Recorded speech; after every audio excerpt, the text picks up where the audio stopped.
Everyone, and thank you for joining us. We've got quite a crowd here tonight. We appreciate your participation. We'll go ahead and start off with the roll call, please, if you would, Aubriana. Bates. Here. Mangum. Here. Nichols. Here. Paulson. Here. Satterfield. Here. Swanson. Dahlquist. Here. Okay, and I would like to mention that I've got an email from Councilwoman Ann Swanson about her attendance and not being here this evening. She did want us to say that to the council and those in the audience, I'm sorry I cannot be present today to vote on the land use decision. The council will adjudicate this evening. I'm traveling and she is overseas. And I don't have access to the internet this evening and I won't be able to vote. And apologies for not being here, but she did plan this trip months and months ago. So that's from Councilwoman Ann Swanson. All right, at this time, I'd ask you to please stand for the Pledge of Allegiance. And if you would remain standing after that, as we'll have our invocation from Pastor Carl Pettit, representing First Baptist Church. All right. Pledge allegiance to the flag of the United States of America and to the republic for which it stands, one nation under God, indivisible, with liberty and justice for all.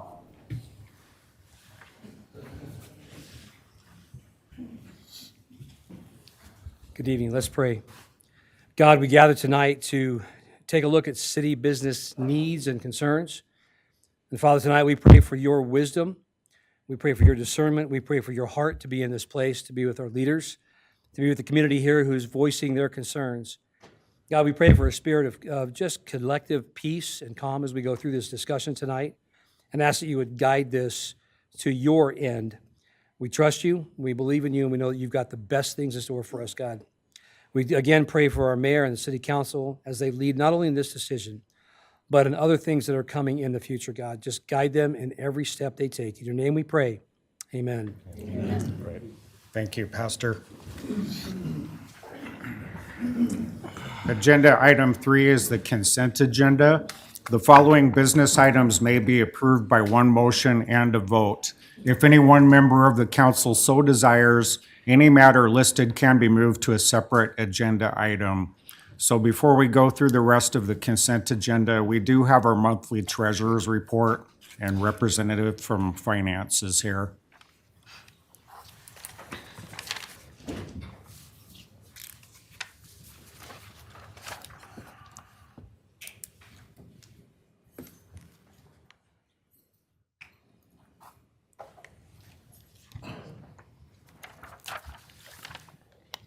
Mayor, Council, Rich Morgan, Pokey Finance, appreciate the time to spend with you, go over a few numbers.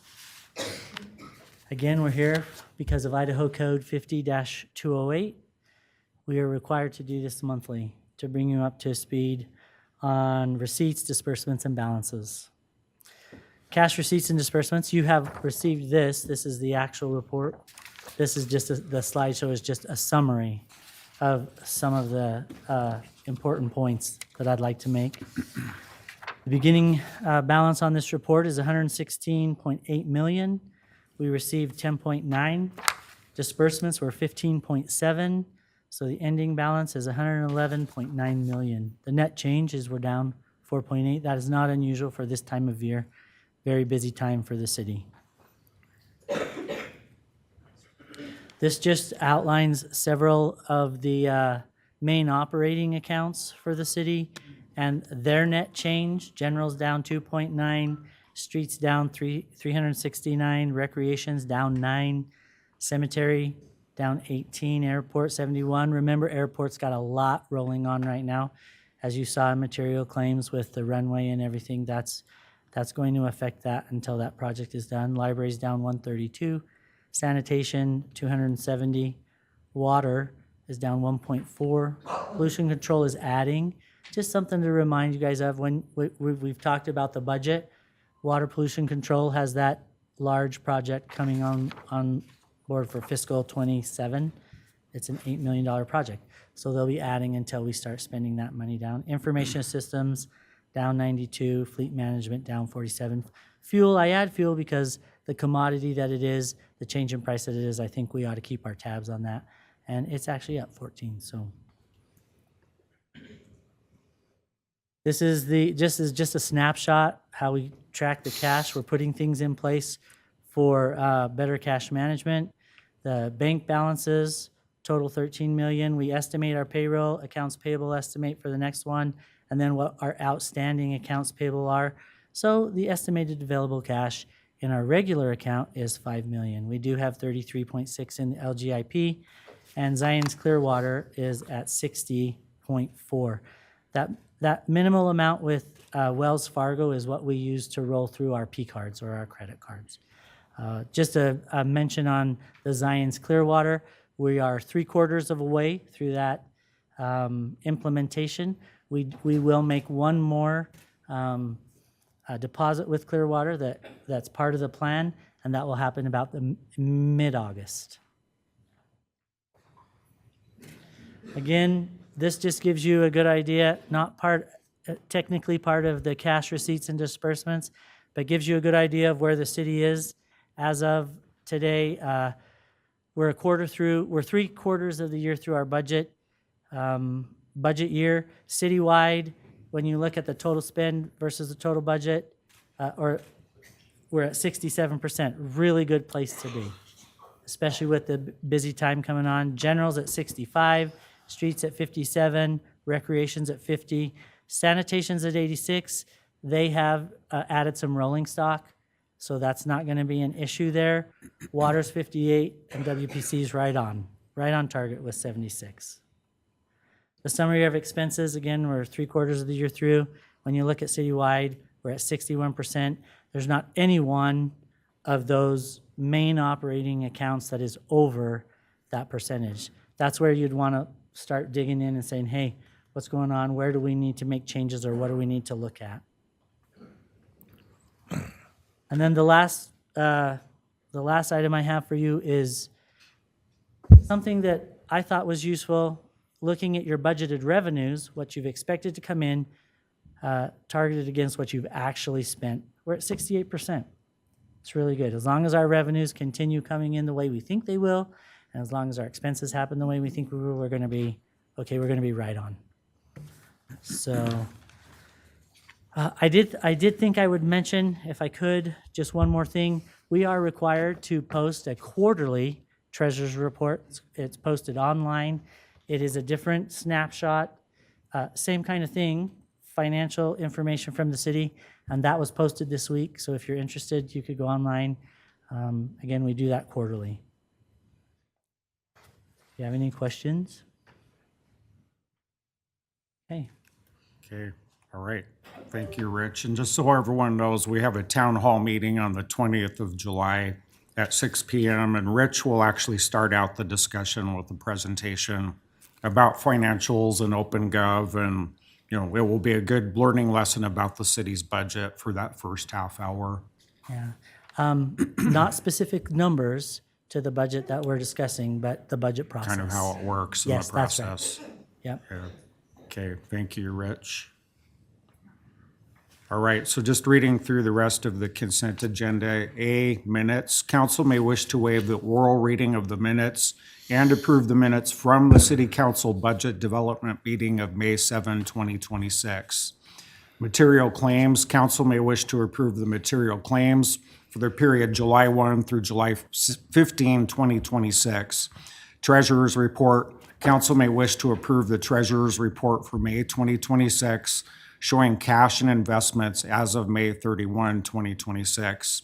Finally, Historic Preservation Commission Advisory Board appointment. Council may wish to confirm the mayor's appointment of Justin Smith to serve as a member of the Historic Preservation Commission. Justin's term will begin July 17th, 2026 and expire October 16, 2029. Mr. Mayor, Yes. I would move to approve the consent agenda, item number 3, items A, B, C, and D as outlined. Second. Okay, thank you. We have a first from Councilman Mangum, a second from Councilman Paulson. Aubriana, please call the roll. Mangum? Yes. Paulson? Yes. Bates? Yes. Nichols? Yes. Satterfield? Yes. Okay, thank you. We do have both a proclamation and a special acknowledgement this evening, and we'll start out with an acknowledgement. As you know, we have the 250th anniversary of America. Idaho has an initiative where 250,000 acts of service are called for across the state, and I know we've really exceeded that number so far. But the city is taking part in that, and we're acknowledging folks that get out there and do acts of service. And if you know of someone that needs special recognition, you can contact the mayor's office. Who we'd like to highlight this evening, Stephen Evans.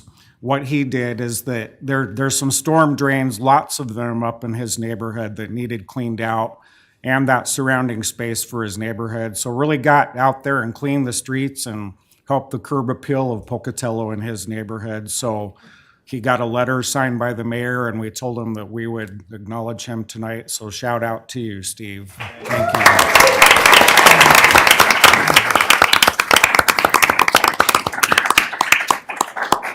All right, we do have a formal proclamation. This is for Pollinator Week.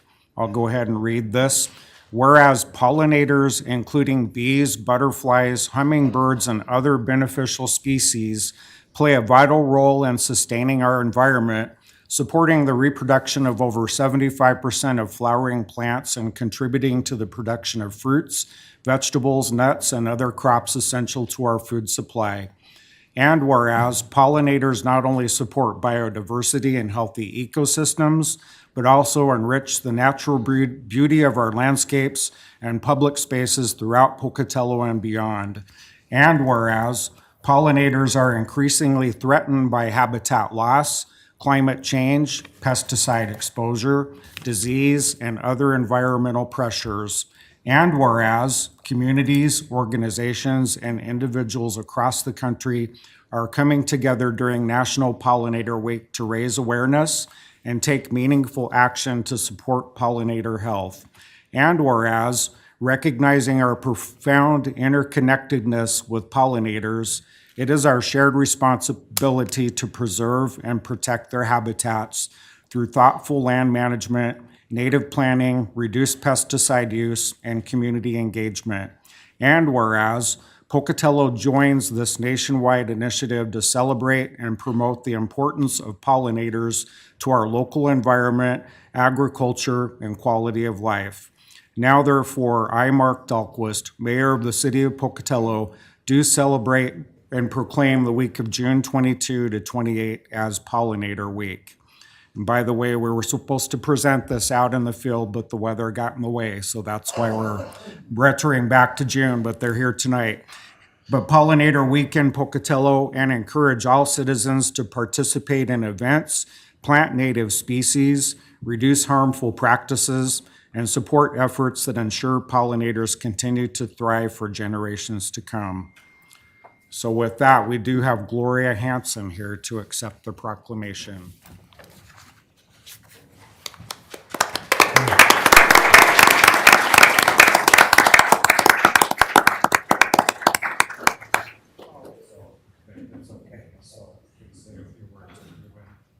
And there's the podium there with the mic. First, thank you for reading this proclamation for us, Mayor Dahlquist. As a society, we have a tendency to forget the things that are important to us, the little things, the bees, the birds, the butterflies, everything that seems so simple to have around here. But without encouraging education to people and understanding pollinators and what we can do as a society so that we also preserve them, and in response to that, they preserve us too. Without pollinators, we would not exist. We wouldn't have seeds, we wouldn't have fruit, we wouldn't have flowers, we wouldn't have our native plants. And in saying that, I would like you to know that with the Portneuf Pollinator Partnership, we have a vision and a mission which work simultaneously together. Our vision is to promote and encourage the establishment of optimal habitat for our pollinators throughout the Portneuf Valley. And our mission is to increase the pollinator habitat and native species through many different ideas. We have education. If you go to our site, matter of fact, We do have these handouts over at the table, and we also have a little sign with a QR code that you can scan. If you scan that, it will take you to our site, and our site has a lot of helpful information in it.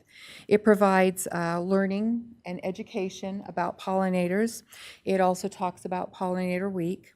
It has native garden designs. It also has links to the native plants that you need. As a matter of fact, we have a native plant sale coming up for September that you can sign up ahead of time. We also have an email on our site that you can email us any input or any questions that you might have.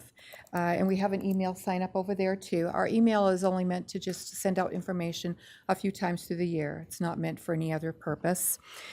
We also encourage anything that you have for information for us.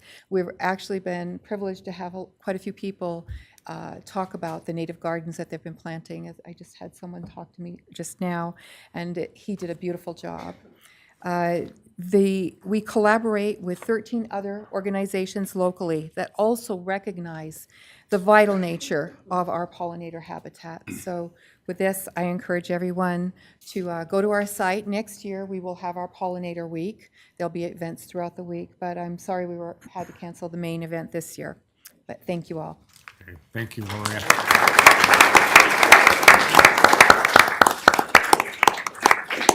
Okay, agenda item 5 is our calendar review. We've got a few items with that.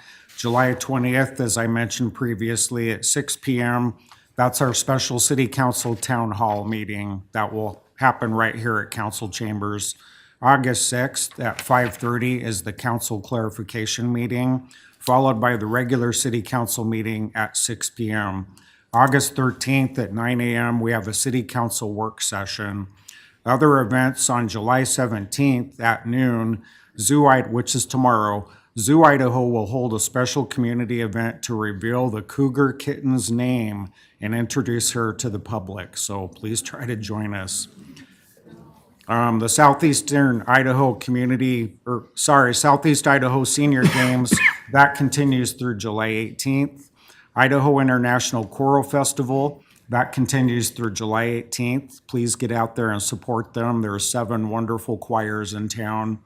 July 23rd at 9 a.m., Red Cross Blood Drive at City Hall. The American Red Cross has declared an emergency blood shortage, and blood donors are urgently needed at this time. Walk-in appointments are available. July 27th and 28th, Montana Shakespeare in the Park, sponsored by Pocatello Arts Council. Merchant of Venice and Much Ado About Nothing. Pre-show begins at 5 p.m. and performances begin at 6 p.m. at the ISU Quad. All performances are free to the public. Municipal band concerts, they're on Sunday evenings at the Ross Park Band Shell from 7 to 8 p.m. Those continue through August 2nd. These concerts are also free to the community.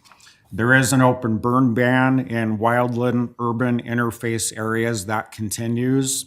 Due to the extreme heat we're experiencing, the following city facilities will serve as cooling shelters to those who are in need. Hours are City Hall, that's Monday through Friday, 7:30 a.m. to 8 p.m. We're also open on Saturdays and Sundays from 10 a.m. to 8 a.m. At the Animal Shelter, Monday through Friday, 10 a.m. to 5 p.m. Saturdays are 11 to 5 p.m. Closed on Sundays. Pets are welcome at this location. Finally, the Marshall Public Library, that's the third cooling site. That's open from Monday through Thursday, 10 a.m. to 6 p.m. and Friday and Saturday from 10 a.m. to 6 p.m., closed on Sundays. So agenda item 6, we've got items from the audience. This time has been set aside to hear items from the audience that are not listed on the agenda. Items which appeared somewhere else on the agenda will not be discussed at this time. The council is not allowed to take any official action at this meeting on matters brought forward under this agenda item. Items will either be referred to the appropriate staff or scheduled on a subsequent agenda. You must sign in at the start of the meeting in order to be recognized. Note the total time allotted, it's 3 minutes per speaker. We do have one individual that signed in this evening, Nikki Taysom. Just going to remind you again that if there's something on the agenda, you cannot discuss this at this time. Hi, thank you very much, Nikki Taysom. Happy summer. And thank you so much for the pollinator effort. And I really encourage that instead of the zero-escape black fiber rock, concrete, things like that, because it raises our temperature and causes even more harm. And please, please plant native plants, not GMO and things a lot of people do, because it's just like giving them a hamburger. You know, it gives them junk food instead of what they really, truly need. And I'm here once again to call on everybody. You know, we just celebrated our independence. And I'm calling on everyone. We have people sacrificing their time and lives right now for every last one of us on this earth. In military action, whether they're deployed or serving here, and I'm asking everyone, we have got to send our support. We have to stand true to what we were promised to do with that Pledge of Allegiance. I'm calling on every American to fly that red, white, and blue flag. That's the only flag and colors we should be flying. That stands for all of us as a Christian constitutional republic under our Father, Mother, and Heavenly Savior. That sends a message back out to the world, and with yellow ribbons to demand the return of our forces. We're global peacemakers. We're the peacemakers, representatives of our Father, Mother, in heaven. I'm here once again for the defense of children. Brothers and sisters, I see it every day. I see children who come from hard homes. I see children who are homeless. Because I am all over this town. I walk everywhere. I'm tired of hearing children screaming and crying wherever I go. There are children being used in rituals. There are children being used in sex trafficking. There's children being used in drug trade. I love everyone, both sides. People have come to this point because of how hard things are, and I'm calling on you as the leadership and every American. A republic means government by the people, for the good of the whole, while protecting the rights of the minority. And our minority are our children, our special needs, our elders, our veterans, animals, the earth itself. When you make your decisions, I'm calling on you once again. First, does it square with our Father, Mother, and Heavenly Savior and the pure laws they gave us? 2, does it protect and strengthen and bless the family as the foundation of society? 3, does it preserve and protect our Constitution, rights, protections under it? And 4, does it protect and preserve our earth as our provider? Our balance is off globally. This pollinator program is one step. That's how you make your decisions. You know you'll be in the right place. Some of these agenda items, and I know the big issue for this meeting tonight. We the people have spoken. You're the public servants of us, we the people, who put you, some of you, Thank you, in that Nikki. position. Time In the name is of up. Emmanuel, Yeah, CTR. Thank you. Don't compromise.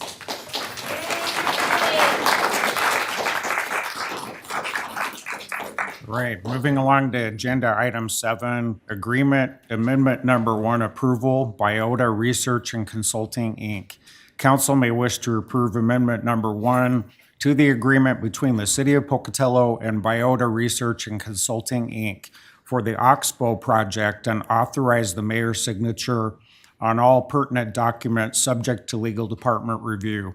The amendment will increase the contract amount from $521,366 to $598,147 and increase the project match funding from the ARPA grant for this change order to account for a change in scope to complete revisions to the design plans. And at this time, Christine, if you could give us a brief overview and be available for any questions from council.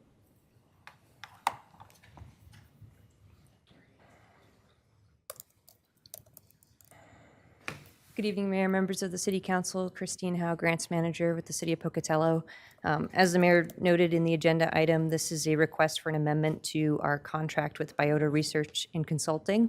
This project is for restoration of the historic Oxbow meanders that are from the Portneuf River to restore part of the floodplain and stream channels that naturally flowed into the river.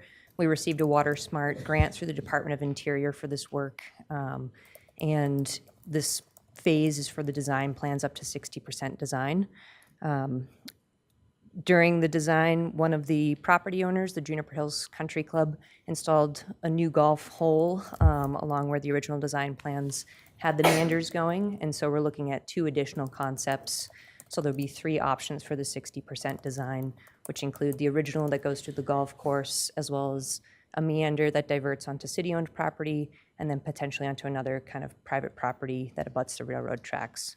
So we wanted to have all 3 concepts in place so that the best viable option can be decided on as we move forward into final design and then construction in future phases. So this funding will allow for the additional concepts to be developed, as well as extend the contract term through the end of the year. Thanks. Any questions, council? Okay. Okay, thank you, Thank you. Christine. Would entertain a motion next. Mr. Mayor, Yes. I would move to approve the agreement amendment number 1, approving this research contract as outlined in agenda item 7. Second. Okay, thank you. We have a first from Councilman Mangum, a second from Councilman Paulson. Brianna, please call the roll.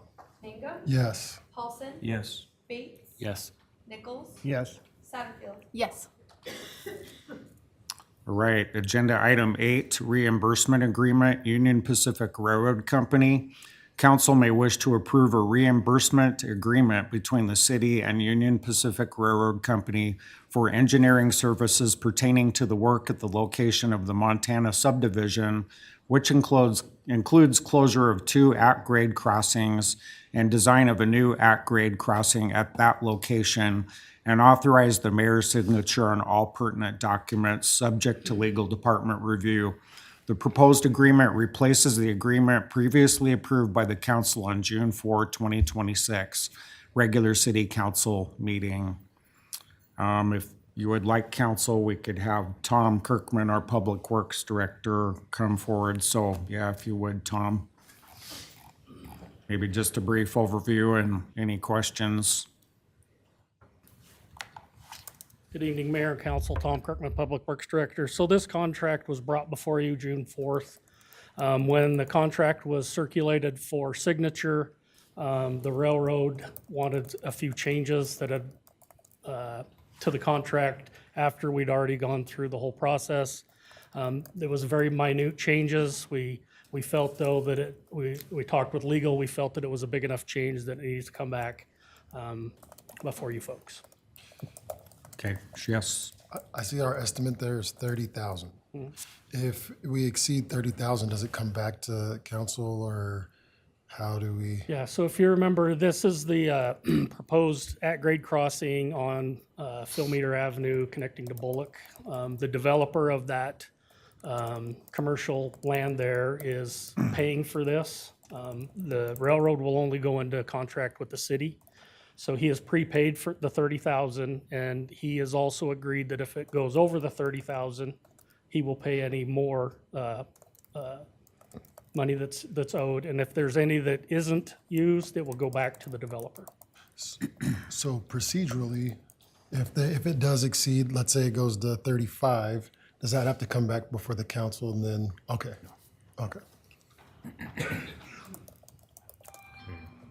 Any other questions?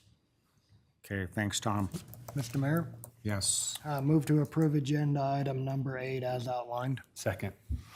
Okay, we have a first from Councilman Nichols, a second from Councilman Bates. Brianna, please call the roll. Nichols? Yes. Bates? Yes. Mangum? Yes. Paulson? Yes. Satterfield? Yes.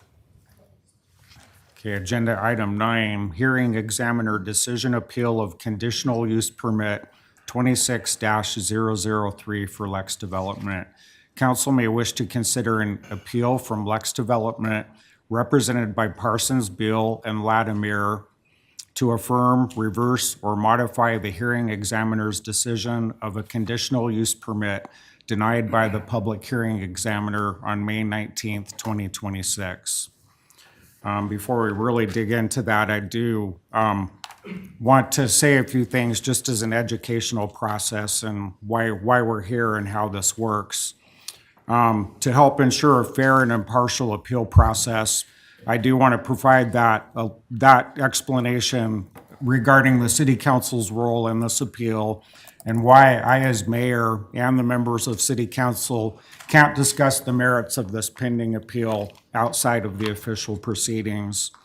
The city of Pocatello understands that land use decisions are important to the community, and they often generate significant public interest, just like this evening. We appreciate the time and effort the residents invest in participating in the city's land use process, and we recognize the importance of hearing from members of our community. In this matter, a public hearing was previously held on the conditional use permit application. If you remember, during that hearing, the applicant, neighboring property owners, and interested members of the public had the opportunity to present testimony, submit evidence, and make their views part of the official record. This matter is now before the city council and it's on appeal. At this stage, the council is not conducting a new public hearing on the application and will not receive additional public testimony or new evidence. Instead, the city council is acting in a quasi-judicial capacity, meaning our role is similar to that of a judge reviewing a case. In rare situations, we're mandated by state law to step out of our normal legislative role that we usually do and step into a judicial role, which we're doing this evening. Our responsibility is to review the record created during the original public hearing, consider the issues and arguments raised in the appeal, apply the applicable provision to the city's ordinances and Idaho law, and determine whether the decision being appealed should be affirmed, modified, or reversed based on the record, the issues presented on appeal, and the applicable law. Because our review is limited to the existing record, members of the city council and myself may consider the issues properly raised in the appeal, but we cannot consider new evidence, new opinions, or information that was not presented during the original public hearing. Likewise, we cannot discuss the merits of the appeal with the applicant, neighboring property owners, interested citizens, or any other persons outside of the official appeal process. These private communications that are not part of the record are known as ex parte communications. We are expected to avoid them because they can introduce information that's not part of the official record and that other parties have not had the opportunity to review or respond to. This helps ensure that all parties are treated fairly and that the decision is based only on the same information available to everyone participating in the appeal. These procedures are not intended to discourage public participation. Rather, they reflect the opportunity for the public comment that occurred during the original public hearing where testimony and evidence became part of the official record. And I've actually read all of the comments, and I'm quite sure the council has too. The council's role on appeal is different. It is to review the existing record, consider the issues and arguments raised on appeal, and determine whether the decision being appealed should be affirmed, modified, or reversed. Because I, as mayor, may be called upon to cast the deciding vote in the event of a tie, the same requirements regarding impartiality, review of the record, and avoidance and disclosure of ex parte communication also applies to me. By following these procedures, we help ensure that every party is treated fairly, that the appeal process is transparent, and that the decision is based solely on the official record, the issues properly raised on appeal, and applicable law. Before we consider the appeal, each council member and I will disclose ex parte communication regarding the merits of the appeal or any information we have received outside the official record. This disclosure ensures that all parties are aware of any communication and allows the council to determine whether any additional action is necessary to ensure a fair and impartial review. Thank you for understanding this process and for your continued engagement in matters that are important to our community. So at this time, I'm going to ask each council member if you've had any ex parte communication relevant to the merits of the appeal that requires disclosure to the rest of us today. I'll start out with that I have received several, you can't help but walk down the store or walk around town and you see an unexpected email where something comes in and it's an opinion about the data center. That's been the extent of my communication regarding the appeal process itself, and testimony to that fact. I've received none that will cloud my judgment. So we'll start off with Councilman Nichols. I've had no ex parte communication. Good for Brent. I've had plenty. I've received 3 unsolicited phone calls. I don't have the individuals. Do you need names, Jared? No. I don't have the individuals' names, but all 3 phone calls, the general concern is reflected in the record in the public comment that was already received. And like the mayor, I don't know if I could count specifically the amount, but I've had many, many conversations just in general public that were unsolicited regarding public feelings, general thoughts on a data center. Again, I feel like every conversation I've had has been reflected in the public record already and public comments that have been made. And I don't feel in any way the ex parte communication I've had has biased me towards any particular decision. Okay, thank you. Councilwoman. I've had people come up to me and start talking, and I've told them this isn't something I can talk about. I did read some emails from the city email before I knew I couldn't, but those are not going to affect my decision on the appeal of the packet. So Okay, I so think I'm okay. unbiased. I'm unbiased. Okay, thank you. I likewise have had phone calls and have had people approach me in public, but our conversations were cut short, as this isn't a conversation that we were able to have outside of these hearings. And so I am also unbiased to this agenda item. Okay, thank you. Councilman Paulson. Same as Bates, Mangum, and the mayor, hundreds of emails, random conversations, phone calls, and the front page of the newspaper at gas stations. But otherwise, no, nothing concrete about this. Okay. Thank Can you. you follow up? May I follow up with him? Sure. So based on those, would you say you can still be fair and impartial in this hearing tonight? Okay. Okay, thank you. All right, with that, we'll now proceed with the appeal we'll start the appeal by hearing from city staff first. After staff has presented the appeal, the council may deliberate. That deliberation may include some questions of staff or the applicant, but all questions should be based on the record and relevant to the appeal. After deliberations, council may motion to affirm, reverse, or modify the decision of the hearing examiner. That motion should include the basis for your decision. Okay, thank you, Jen. Good evening. My name's Jennifer Flynn, and I am the Assistant Planner for the City of Pocatello in the Planning Department. I appreciate the opportunity to be present for this appeal of the conditional use permit CUP 26-003. The appeal was submitted by Parsons, Beal, and Latimer. The original application was received by Gus Schultz of Lex Developments, the current owner of the 2 parcels located at 1800 River Parkway. The CUP application was determined to be required by the City Planning Department, as data centers are not listed as a classified use in Title 17. For those interested in the code that helped us make this decision, you can refer to 17.01.160.c or my staff report that's posted online. The hearing examiner issued a written decision on May 19th, 2026, denying the conditional use permit.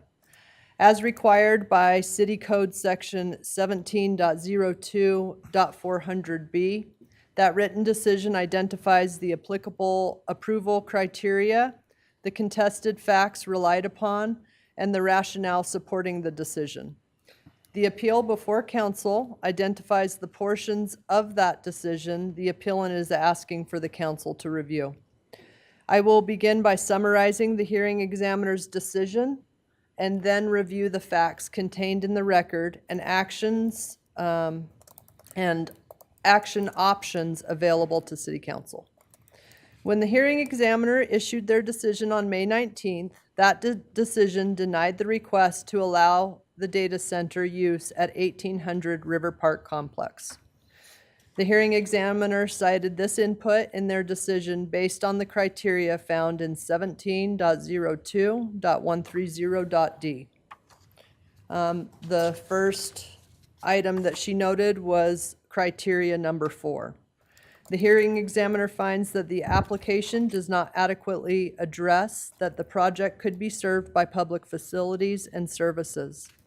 The applicant should conduct studies, impact analysis for power, water, and wastewater capacity, air quality analysis prior to submitting another application. These studies should include, at a minimum, wastewater discharge quantities, identification of pretreatment systems if needed, potential chemical discharge, water demand calculations, long-term electrical infrastructure requirements, and environmental impacts related to emissions, water utilization, and wastewater discharge. The next point that she found not compliant was number 6.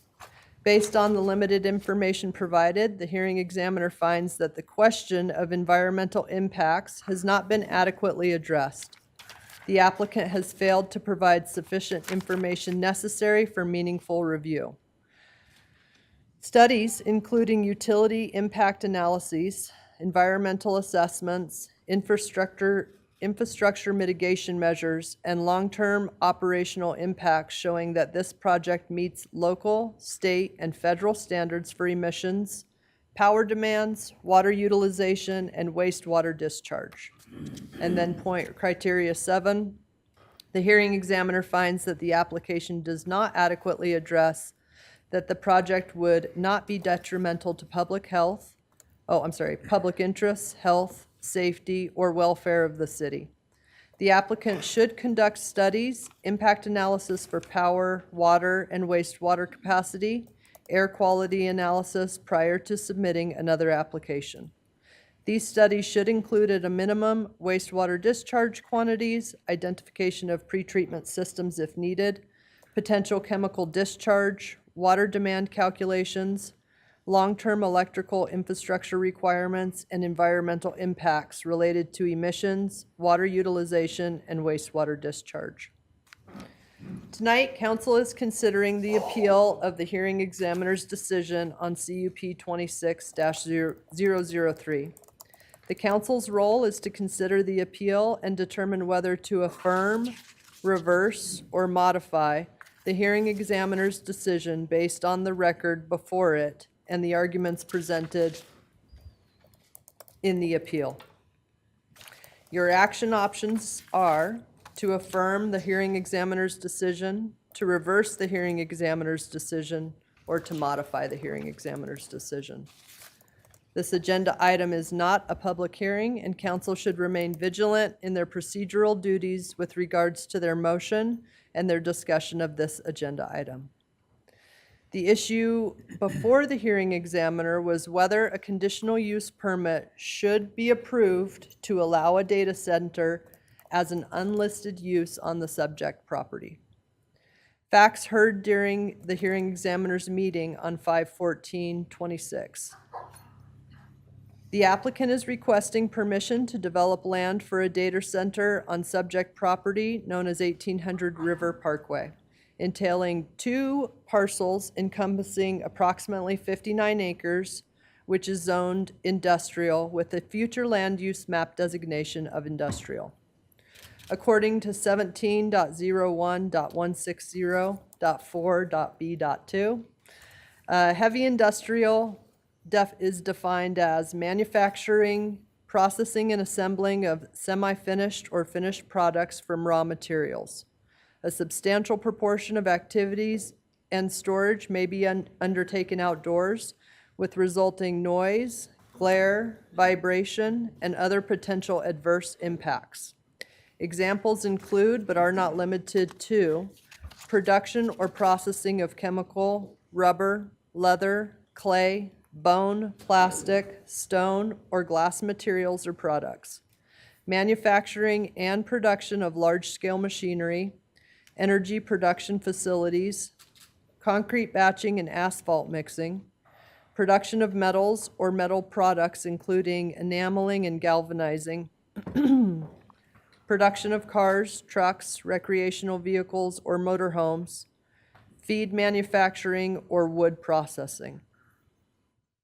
The city has been provided a conceptual site plan, a general overview of the intended use, an affidavit of legal interest which allows the applicant to apply for a CUP on land he didn't own at the time of the application for the CUP, and the presentation titled AI Data Center that was included in the staff packet.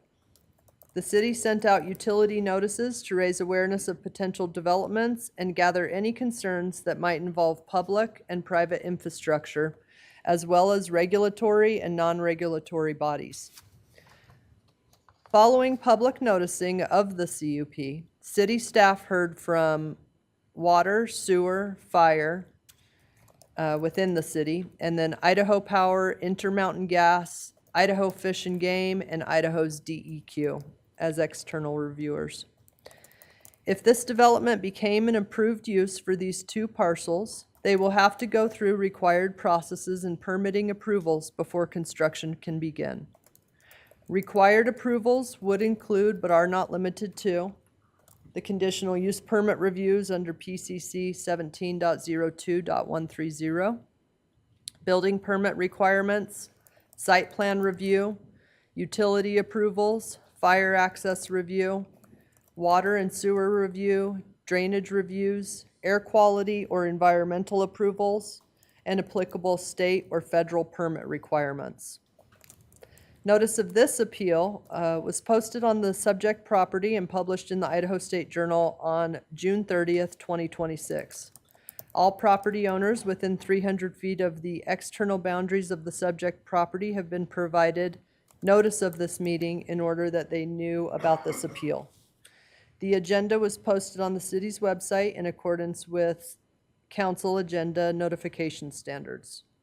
Council needs to make a motion to affirm, reverse, or modify the hearing examiner's decision. Council should clearly state the reasoning for their decision, and the reasoning should reference the criteria listed in Pocatello Municipal Code 17.02.130 D1 through 7. This concludes my presentation. Thank you for your time. Okay, council, do we have questions of staff? Yes, please. Ms. Jen, thank you for your presentation. Sure. Could you walk me through the process on how we got here to the CUP? We have a letter here from what looks like legal counsel for the applicant stating that the process was not properly followed. Am I out of bounds on asking this question? No, that's a part of the appeal. Okay, so the speculation here is that we did not follow the proper process, which is in city code, to bring us before the CUP process. And so I just want to know, what is the process? Did we follow the process? Are we outside of the scope of the process? Just to answer that legal question. If it's a legal question, the If I'm lawyer might legally, want to answer it. I apologize. City attorney. So that is one of the 3 points brought up in the appeal, which was received from the attorneys representing the applicant. And that is really up to the council to decide. If you're asking my legal opinion as the city attorney, I believe that the process that we followed was the right process pursuant to our ordinance. But that is one of the decisions that is, or one of the issues brought up by the appeal, and something that the council needs to make a determination on. Thank you. And if you have specific questions on that, the real issue that was brought forward was the planning director's determination and interpretation of our code that required the CUP process to be what the process was for this particular use. And he's in the room and ready and available to answer those questions if you have questions about that process. But I can tell you from my perspective, that process was followed. That process is laid out in Pocatello City Code, and we followed that process. Thank you. Okay, yes. Hi, Jen. Hi. I've got 4 questions here, Mayor, if that's okay. And Jared, if any of these questions don't apply or are not permissible, just let me know. Sure. The first question, Jen, is more of a process question. So in the hearing examiner staff report, it stated that staff concluded that the proposed use is compliant with Pocatello City Code, and you recommended some conditions to go along with the application. I'm wondering, as a process, how that determination is made and by whom is city staff? I am the city staff, so I draft a report just based on the criteria that you see in the table that's in the staff report. And so I read those questions, I review what we have in the application packet, and I determine, can I say, yes, they meet this criteria, or no, they don't meet this criteria? And so the 7 criteria, that's what you're referring to? Correct. Yep. I can give you the citation if you need it. That's okay. Thank you. Just to let you know also, once I draft that report, then it goes around our department. Everybody has an opportunity to kind of proofread it, see where I'm at, on a certain issue. Yeah, so- And then we move through the process of submitting that to the public. Yeah, so when you say that water, sewer, and fire were consulted, that's after you review the 7 criteria? Or before, or is that all just part of the process? It's all a part of the process. So we send out utility notices to all of our utilities, to include city utilities as well as external groups that might have input. And once we get that feedback, that goes into my reviews for the criteria. Okay, thank you. Now, a question specifically about criteria D4. Okay. And I'm asking specifically about water and wastewater. The staff review section says, quote, "Needed quantities of water and sewer disposal have not been provided." How does staff determine a land use can be adequately served without those numbers? And Public Works or Water is welcome to come up and speak to more detail, but when we reviewed it at a preliminary level, we recognized that based on what had been sought in the past for prior developments, was still available. And so that's the information that we provided to the applicant. So prior approval on this, Not on this one, okay. on past developments, Hoku in particular. Okay. Item D6.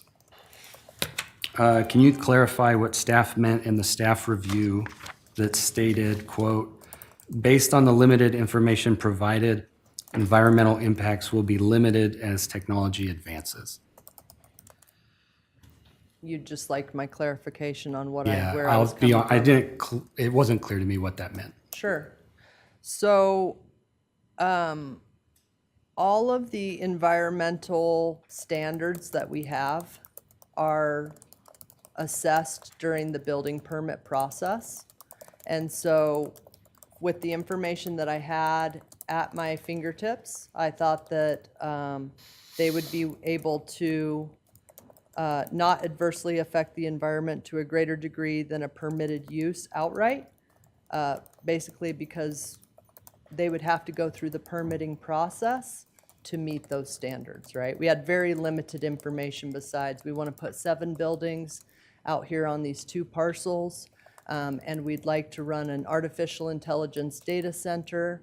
We're interacting with Idaho Power and the other utilities to get that started. So it was my understanding that any standards that we had would be met during the building permit process.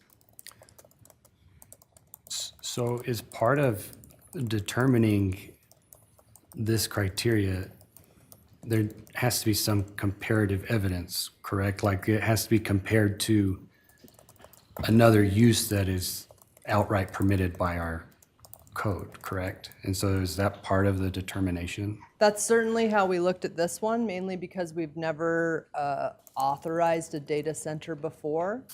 But based on conversations with the applicant, what he would be requesting, aside from the power requests, were lower than what Hoku would have been using or what the capacity was for that site. And so, assuming that he went through all the approval channels after the CUP, he would have to meet those standards. Okay. And then my final question is with criteria D7. Okay? Can you clarify what staff meant in the staff review that stated impact to public interests is being considered? I'm not clear what that means and what's being considered. What are the public interests that are being considered? This was an application that provided limited information, and so consideration was ongoing. As we learned more, we would be able to determine whether this applicant could meet standards that are within our code. So considered just means ongoing consideration. And as we learned, things were, becoming more clear, or we understood we needed more information. Thanks. Okay, thank you.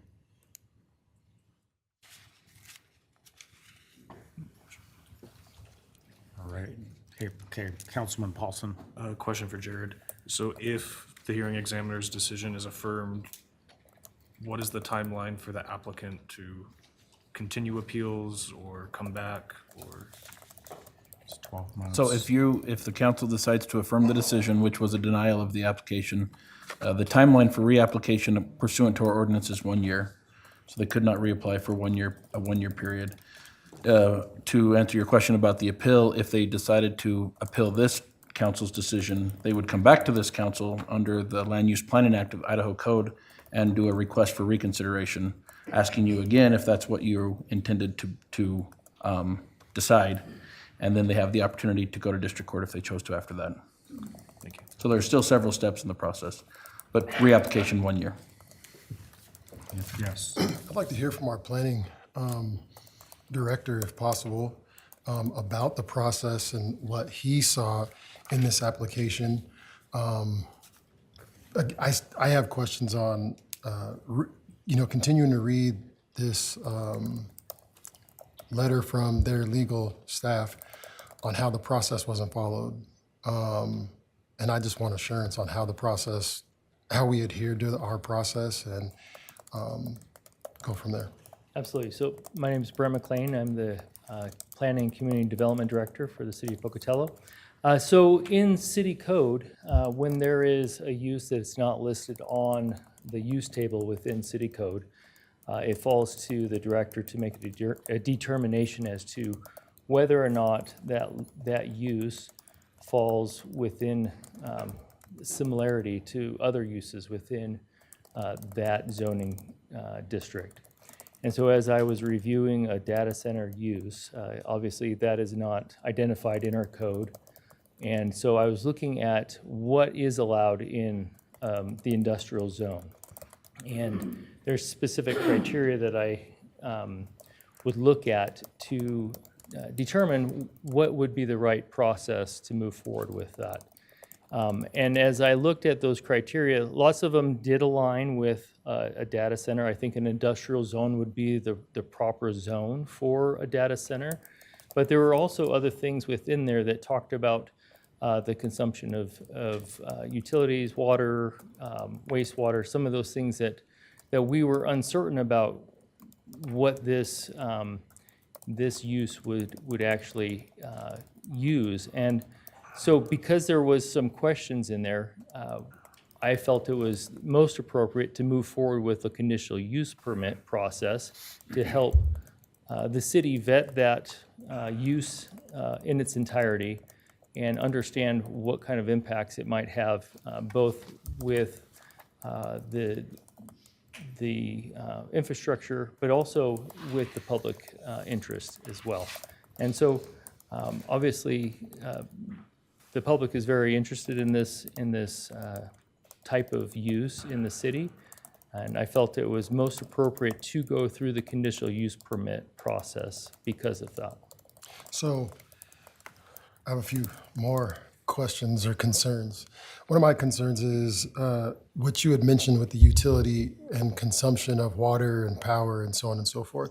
I think Idaho Power's done a good job answering the question of the power itself once it's up and running. But before that, I don't know necessarily, and I don't know if that's a question you can answer, but before that, I don't know if that really answers, if they answered the question for prior to it up and running. But from the standpoint of water use and consumption, how does that look for the city? So we still don't have a lot of details as to what this applicant was proposing for water or sewer. But the biggest issue really was the power consumption of a data center. And we didn't have a lot of the answers that Idaho Power had provided at that time that we decided to move forward with a conditional use permit. They weren't included in that discussion up until that point. So a lot of that information came after the fact, after I made that determination to move forward with a conditional use permit. So DEQ had made a comment or recommendation about treated water. And since other departments were pulled into this process, was there anything from WPC that gave you any indication of what that water consumption would be or what that would look like to our water treatment facility plant? And what our infrastructure currently, the capacity on what we could service? Would there be impact fees? How would we move forward with that? If that makes sense. Are you asking that question in relation to my determination or separate from the determination? Combined. Okay, I did not have that information at my hands in front of me at the time of the determination to move forward with the conditional use permit.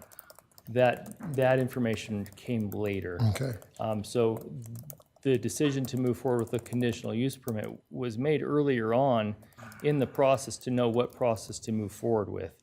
A lot of the information that came after was based off of the utility notice that we sent out and in discussion with some of the other departments so they could provide feedback. I hate to speak for them, but in my conversations with WPC, they obviously wanted to see more information, and they felt like there was capacity available. That site is an industrial site, but there's a lot of questions of how much capacity would they need for that. Based off of the information provided by the applicant, they indicated that there wouldn't be much wastewater produced from the facility because of their closed loop system that they were anticipating with that data center. But we don't have specific numbers or details of what that exactly is yet. In what I'm seeing, the hearing examiner did mention something about having some studies and whatnot. And we don't have any studies here to show us that what the power is going to be, what the water consumption or usage is going to be. We don't have studies to show what the noise will be, what the pollution, the potential pollution to the air quality might be. And so I don't know if there's any study that you, as a planning director, Yeah. you've seen quite a few different things and quite a different industrial uses. And I don't know if you can correlate that Yeah. to anything that we see We don't currently? have specifics at this time, and that's very true. It is an industrial area. We do anticipate that there are some things like water consumption. There's going to be noise. There's going to be emissions. That is very common of these types of industrial uses. there are regulating agencies that regulate those things as well, aside from our city departments, whether it's the EPA, DEQ, and so forth, that they would have to meet those federal regulations as well. But we don't have any of those reports or any of that information at our fingertips as well. So there's a lot of question marks that we do want to have answers to. So let me ask you this. Would you suggest that we might be, as receiving this application, that we're ahead of the steps? Like, should there have been, would the process be to get approval from the city first, then get those federal agencies involved? Or would it be to get the federal agencies involved, then come to the city? Or does it matter? If this was something in our use table, let's say it was a manufacturing plant that was allowed outright to move forward into this zone, the use would already be approved. And they would have to get all of those studies and all that documentation in place after the fact. This is a little different in that data centers wasn't identified as an allowed use in the zone. And so we went through a conditional use permit process, mostly just to determine, is this the appropriate location and what types of conditions would we want to have in place for a data center if it were to move forward here in the city of Pocatello. And so typically that use is where we want to secure the use first, and then those studies and those requirements do need to be met. And we need to make sure that they are met. One of the things that we as a city would have to do is make sure that we can adequately serve that facility. If it was a manufacturing plant, can our wastewater facility take the capacity of that manufacturing plant? And if not, what would that developer have to do to increase the city's capacity to move into that site? And so there's steps that we would go through the development process after the actual use is established. Okay. I apologize. If anybody else has any questions, please interrupt me. But I've got a couple Give plenty more. of time for everyone for questions. So this site is in a TIF district, correct? It is in a TIF district. Could yes. you briefly give us an overview of what a TIF district is and what the benefits of that site are as a TIF district, or what the implications of it being a TIF district are? I'm gonna actually sense? Yeah, stop that go one for it. because that's a great question, Yeah. but it's not a consideration for the criteria for a conditional use permit, or was it part of the record that the hearing examiner had before her? Okay. Fair enough. I had a good answer for That's him. my final question. What's that? I had a good answer for him, though. Okay. Right. Other questions? Yes, Mr. Mayor, I have a please. question for the applicant, if no one else has questions for Director Sure. McLean. Yeah, and maybe one of Brent, like before, but this is just kind of an observation, or, Jared, our attorney, has already said that we're in compliance with our code and moving this to a conditional use permit. One thing that I caught that I guess makes me concur with that is the legal counsel for the applicant was comparing heavy industrial use for, like on the use table that Brent talked about, and just mirroring that it would be heavy industrial and fall into that classification. But that's defined as saying manufacturing, processing, and assembling of semi-finished or finished products from raw materials. I do not see any manufacturing of raw materials, so therefore, my observation is that does not fit in that heavy industrial use. So just an observation. Okay, and then you had a question of, Mr. Schultz. if he's okay, available. sure.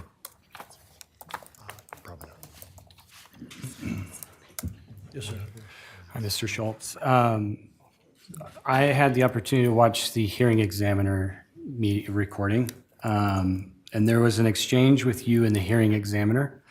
And I just want you to confirm if my transcript and recollection of your exchange with the hearing examiner is correct to your knowledge.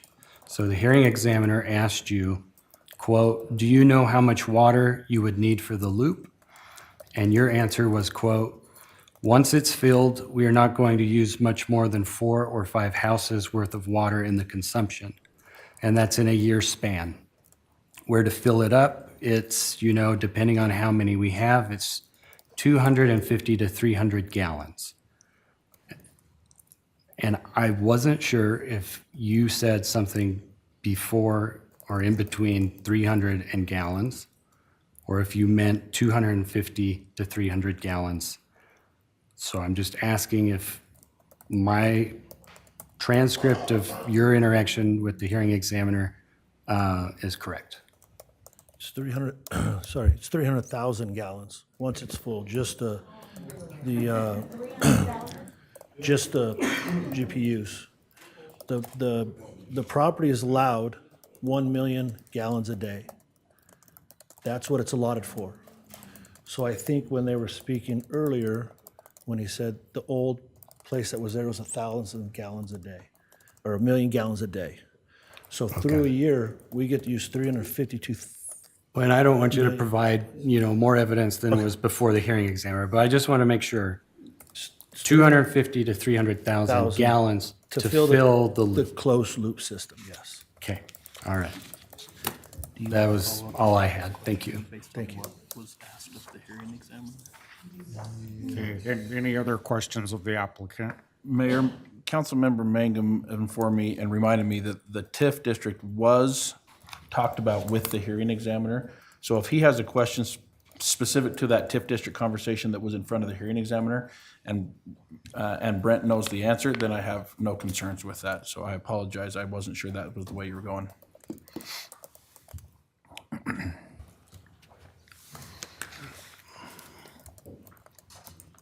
Before we get to the TIF district question, Councilmember Bates' question, last question, just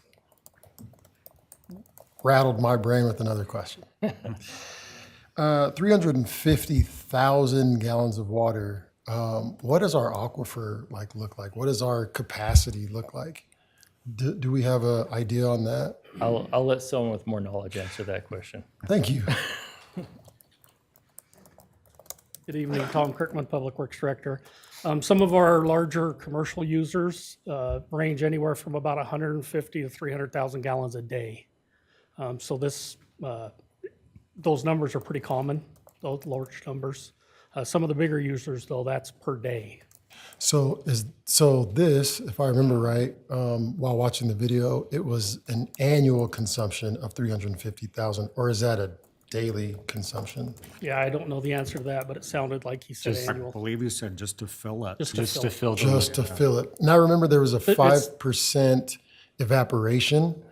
And so I'm curious, is that within the day, within the year, within a month, but that goes back to the understanding that we don't have studies to understand exactly what this whole thing looks like. Yeah, so what we had provided is, early on is, they had requested our boundary conditions, how much water is available, and that line can provide 1 million gallons a day. And then we have a 42-inch sewer line with a lot of capacity in it. And that's the extent of the information we have, and that's the extent of what we gave. Now, is that potable water? Yes. Or okay.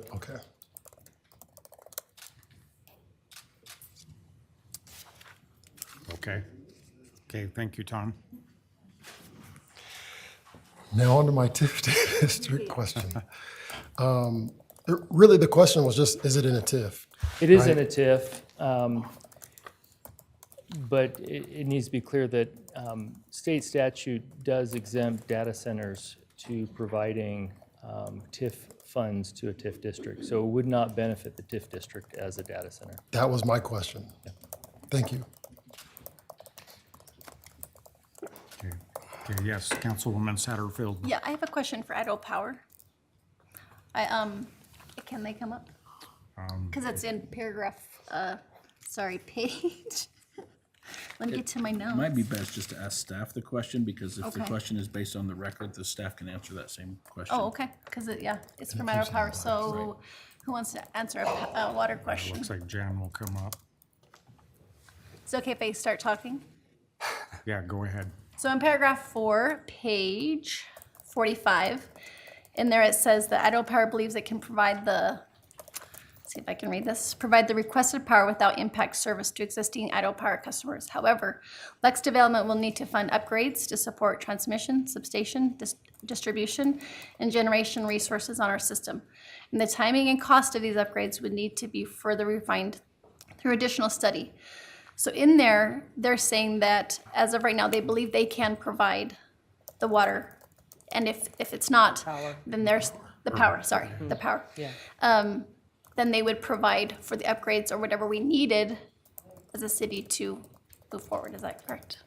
That's what I understand. And from Idaho Power, they've said that, their job as a utility is to provide what customers ask for. So they, understand what the request is.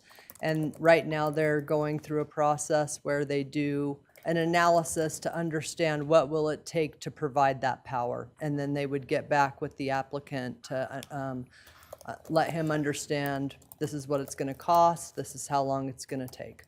Okay, thank you. Does that answer all your questions? On that one, yes.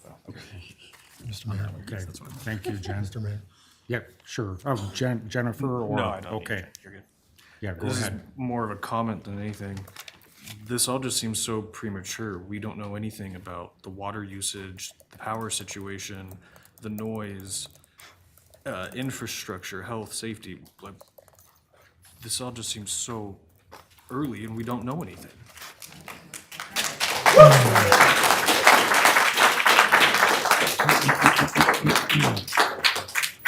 Okay.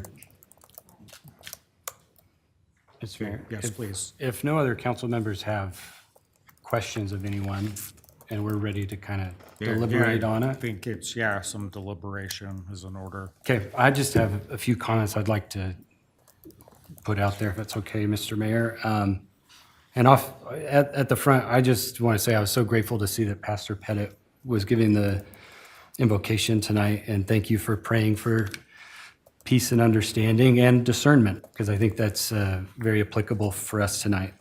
I just want to reaffirm to my fellow council members and to the applicant and to the public that for me personally, my thoughts and decision-making regarding this appeal are based solely on the facts that are found in the record. And included in that record is so much public passion. And I'm incredibly grateful for members of the public that have shared their views on both sides of the issue. But I'm grateful to have citizens who are engaged. And I would also just like to thank the Shoshone-Bannock tribes for sharing their thoughts with us.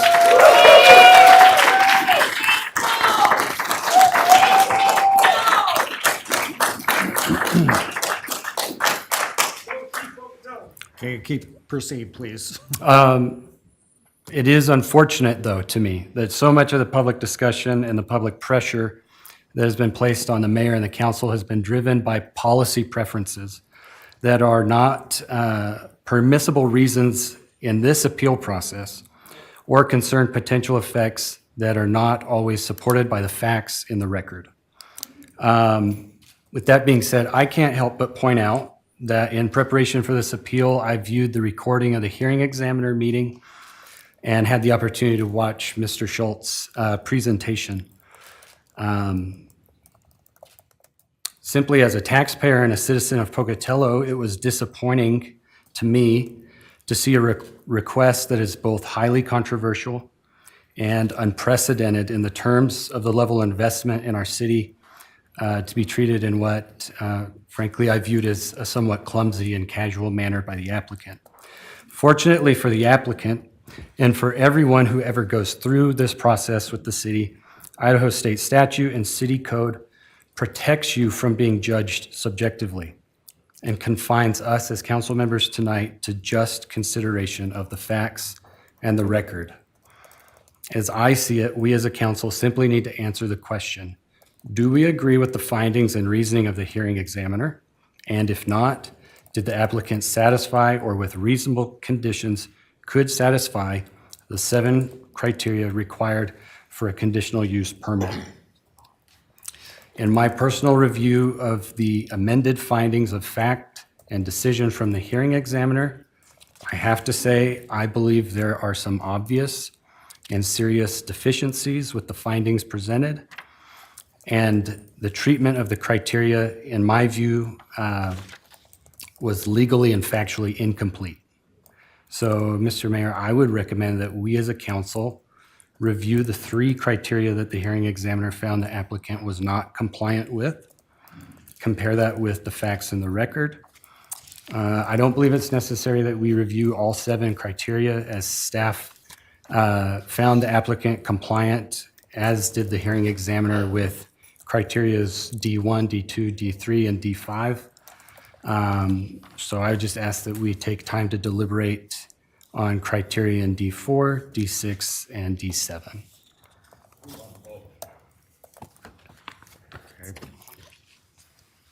All right, Is- we can is consider council in that. agreement? So, yeah. Okay. Yeah, if you'd like, maybe you have some deliberation first, but if you would like to, council, we could go through those points one at a Okay. time and talk that out. I think that's in order. So, criterion D4 says that with the land use, could it be adequately served by public facilities and services such as thoroughfares, transportation facilities, police and fire protection, drainage, refuse disposal, water, sewer, and schools, to ensure that proposed use would not be detrimental to public health, safety, and welfare. Now, my concern with the hearing examiner's determination, I'm just going to pull that up quickly. It says that based on the limited information provided, the hearing examiner finds that the question of, oh, I'm sorry, I'm reading the wrong one.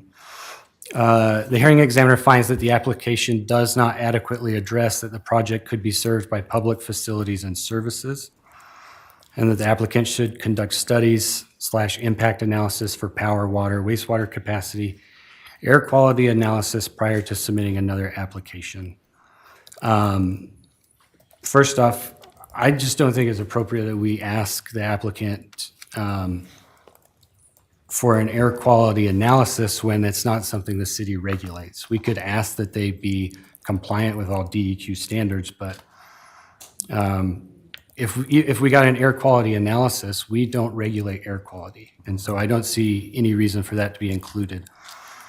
But I also don't believe, I was disappointed that the hearing examiner did not cite contested facts in the record. And in reviewing the record, as far as this criteria is concerned, the applicant, I felt through his oral testimony, he gave a site-specific water usage estimate, which I just reviewed with him.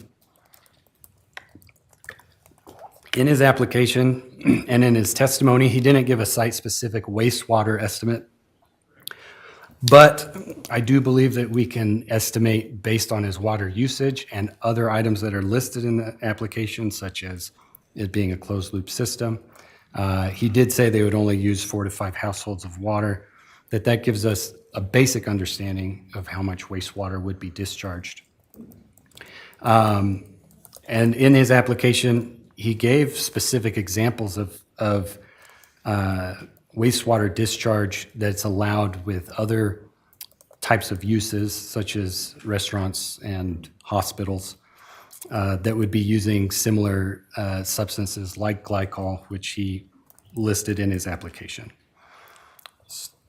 So water, wastewater, I feel were addressed with his testimony and application. Idaho Power gave a letter demonstrating that there is feasibility. There's a lot more that needs to be decided, but they said it is feasible at this preliminary stage. And the applicant did state that the utility infrastructure is in place, and staff has confirmed that: water, sewer, and gas. And I just think an important point with all of this is the first step this is a land use decision, and it's the first step in the development process. So I think we can't say the applicant did not meet the criteria if we're asking for specific, like, final engineered numbers. Those are things that would be determined through a building permit process and through the development process. So in my mind, if the applicant gave estimates of usage, as far as this criteria is concerned, I feel like he met this criteria. I'd be interested to hear if council members feel differently. Sure. Yes, please. Well, my concern with the water one, what was it, roughly 300,000 gallons? Was that per year? To fill the fill loop. it. Just to fill it? Okay. Yeah. I don't know. So my question is, how often would it need to be filled? Well, in the application, it states it was a one-time Yeah. fill. He did state in his testimony 5% evaporation. Operation, yeah. But I think we can assume that meeting that need is within the criteria of can we adequately serve this use. Okay, you want to go on to the next criteria then, or any Sure, other if there's comments? no other comments on it, okay. Criterion D6 says would not adversely affect the environment to a greater degree than had a use permitted outright by the ordinance been established. As you know, on initial reading of that, I had the thought of, well, I don't know how anyone could meet this if we're just looking at environmental impact, but that's not what this criterion is asking. It's not saying that there would never be any environmental impact. It's simply asking, would this land use affect the environment to a greater degree than something that's already permitted in our ordinances? And in many ways, the applicant did provide comparative evidence.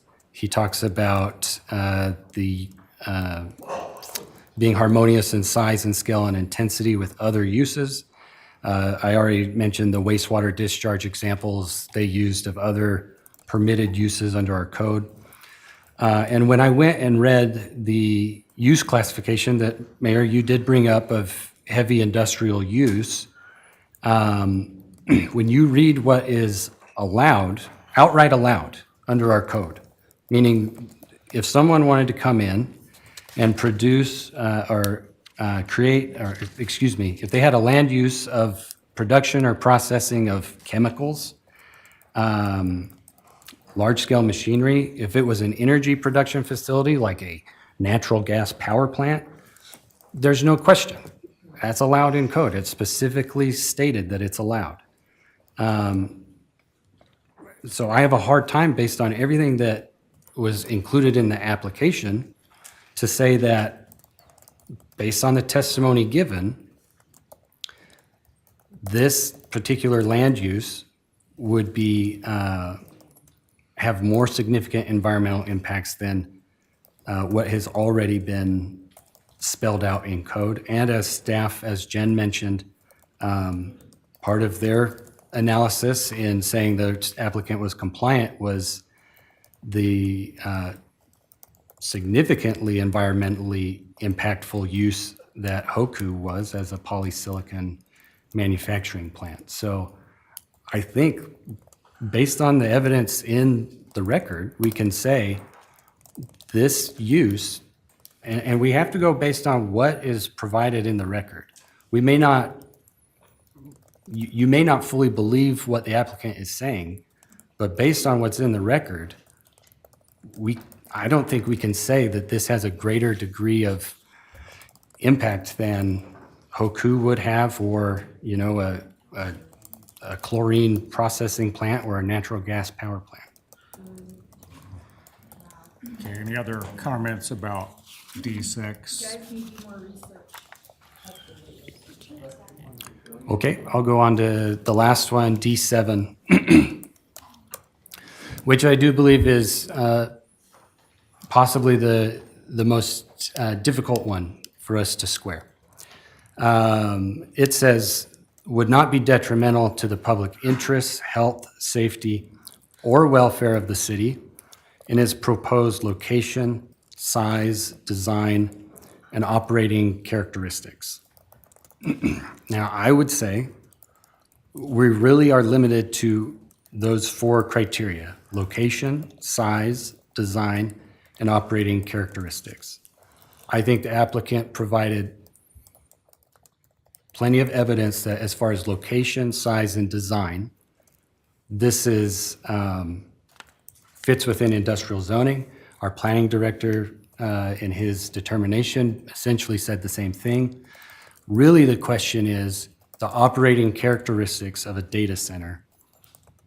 Does it meet this criteria, or does it not? I think it's important for me, the way I view it, D3 and D5, which the hearing examiner and staff said were compliant, I think fit into this criteria. D3 says it's compatible with existing and permitted land uses within the general area. Everyone said it was compliant there.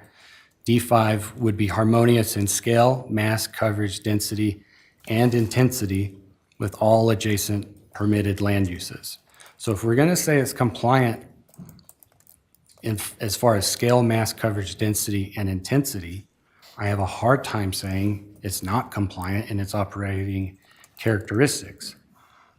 The other piece of it, the applicant has presented the use of this facility as being a very low impact operation. I think that is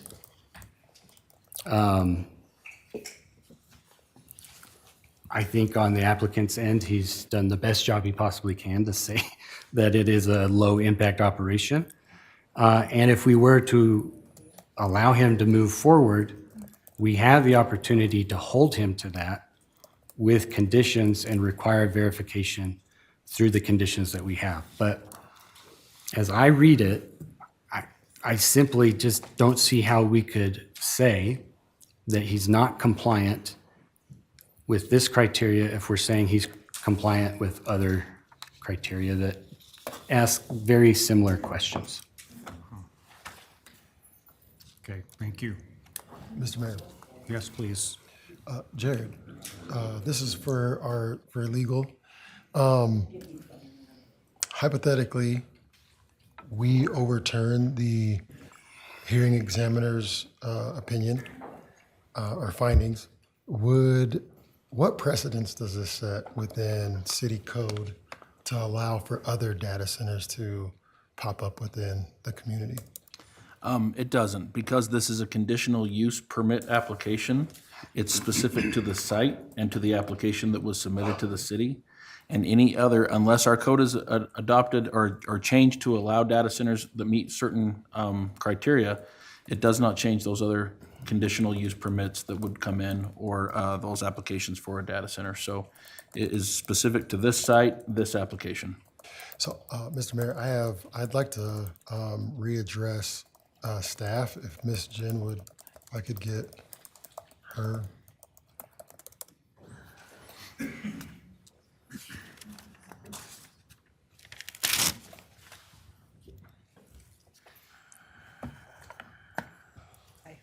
So I believe that Councilmember Bates has some very adequate opinions on what he just stated. And conditions were somewhat recommended or were recommended. And so for the public, I'd like to hear what those, if you could readdress or restate what those ideal conditions would be if we were to approve this conditional use. So the conditions that I listed in my staff report for CUP 26-003 is all applicable standards of the City of Pocatello Municipal Code, not herein listed and applicable, shall apply. Any activity requiring a separate development or building permit shall comply with applicable regulations. The applicant shall coordinate with the applicable city departments prior to the submittal of a building permit to address any site improvements that may be required. And Idaho Power's impact analysis for power generation and construction be provided to the city once complete. So hypothetically, we were to overturn this decision, all of these things would be required before they were able to start construction and start operations, correct?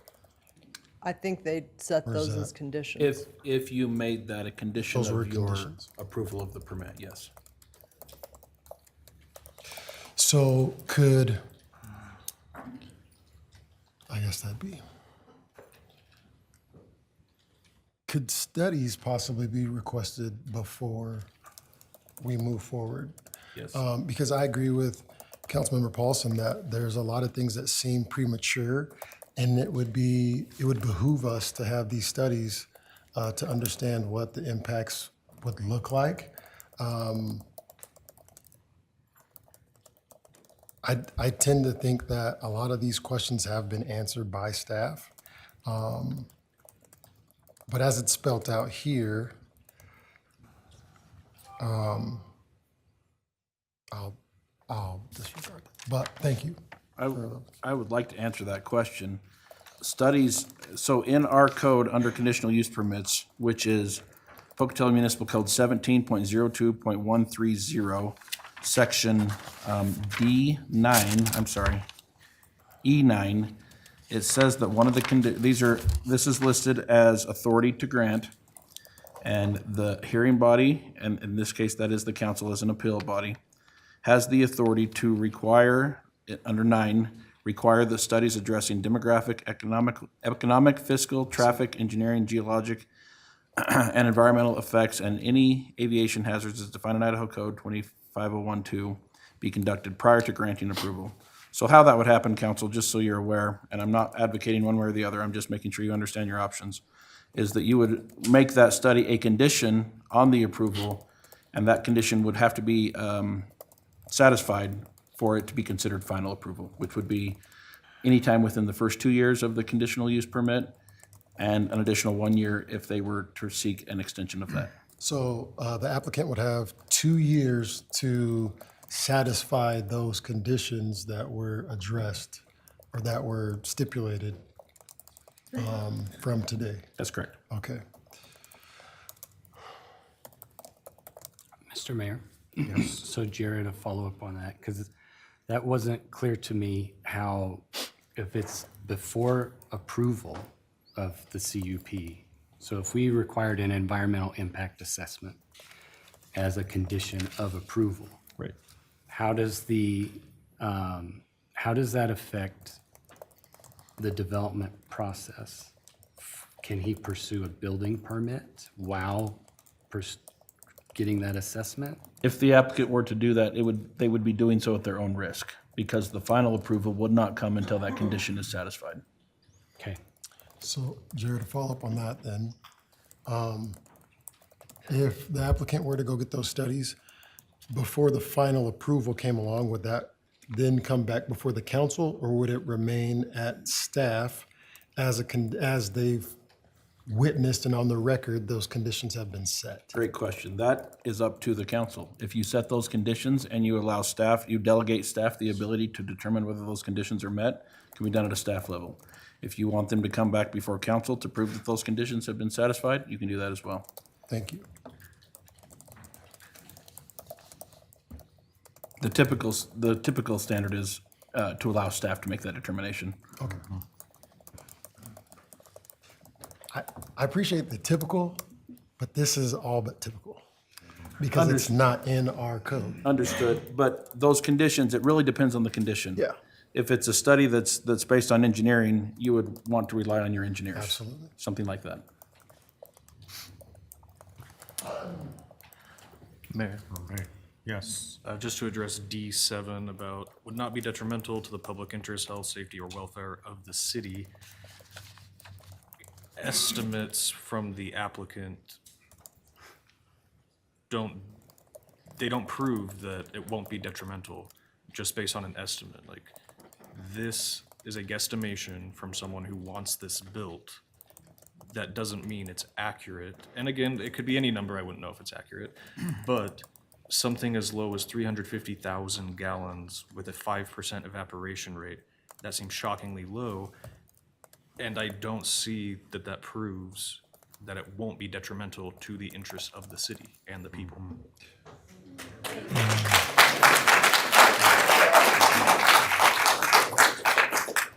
Yes. Jared, Councilmember Bates had asked the applicant a question about that water consumption, and I'd like to ask a follow-up on that if possible. Sure. So if I could, Gus?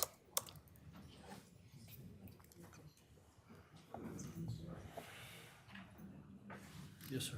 Gus, I thank you for your patience, first off. But 350,000 gallons of water, staff says that that's common for some of these bigger uses, but it wasn't clear whether that's, so it's one-time fill of the 350,000 gallons, 5% evaporation rate. Now, I've asked the question multiple times, and I still don't have clarity. Is that an annual fill? Is that a monthly, a quarterly? How often are we filling with this 350,000 In a closed loop system, you don't have to drain it. Okay. So the system, you fill it once and you just maintain that Glockeye, that, I always mess the name up, but Glockeye, which every cooling system in town has. It's the same stuff that everybody uses. So we just test that once a month and just make sure it's at levels, and that's all we add. Okay. And so that 5% evaporation, how often are we recharging off of that 5%? Well, we test it every month. We've got a team that would come in and test and add the Glockeye, and generally it's filled up with Glockeye. It's not water. Okay. Oh, okay. Okay. Does that make sense? Mm-hmm. Those, they need to run in between a percentage. Okay. They need to be between 10, 15%. And so there'll be some water sometimes, but not all the time. It'll be. But on average, the water consumption isn't. It's not going to be what people think. Okay. It's just not. So, to the same questioning, and this, I hope this aligns with this examination. Have you had studies that show this, or is it just a rough estimation in your summation that this is what it looks like? I've or- talked to some of the leading people that design these things, and that's where I get my information from. So as we go forward, if you approve at some point, this is all going to be given to staff to say, this is what we're doing, this, because there's so many ways you can build this. They're going to get all that and make that determination. We've got to meet all the codes between state, city, all these things. So you'll have that from an engineer stamp saying this is what it's using. And just a big question, if I may. This is a speculative venture, right? You don't have a company lined up to Not develop define this. speculative for me, sorry. Okay, do you have a company that's committed to build the data center on the site? I have multiple. Why aren't any of them here? Because I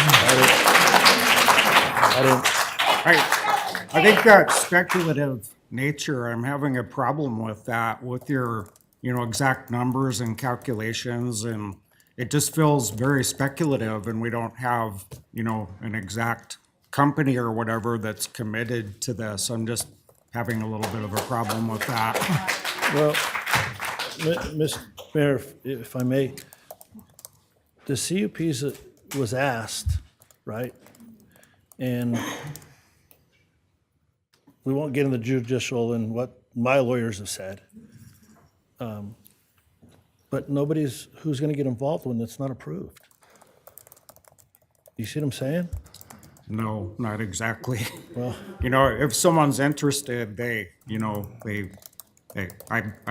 I'm feeling the fuzziness of there's not a company that you have committed, conditional agreements, letters of intent or anything like that. So that's just We have that. causing some, some fuzziness there for me. And no, I don't, I disagree, because we have, I mean, like, I don't, you're asking me to show you my, Yeah, no, I'm just asking if you had a letter of intent kind of thing from an actual company that's coming in, just kind of put it that way. Do you have any kind of signed letter of intent? yeah, You do? yeah.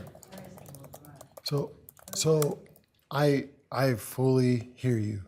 And having a letter of intent, that's cool. And you're probably, I would imagine that you're probably under some kind of NDA or something like that. Right. I would imagine, because that's a standard business practice.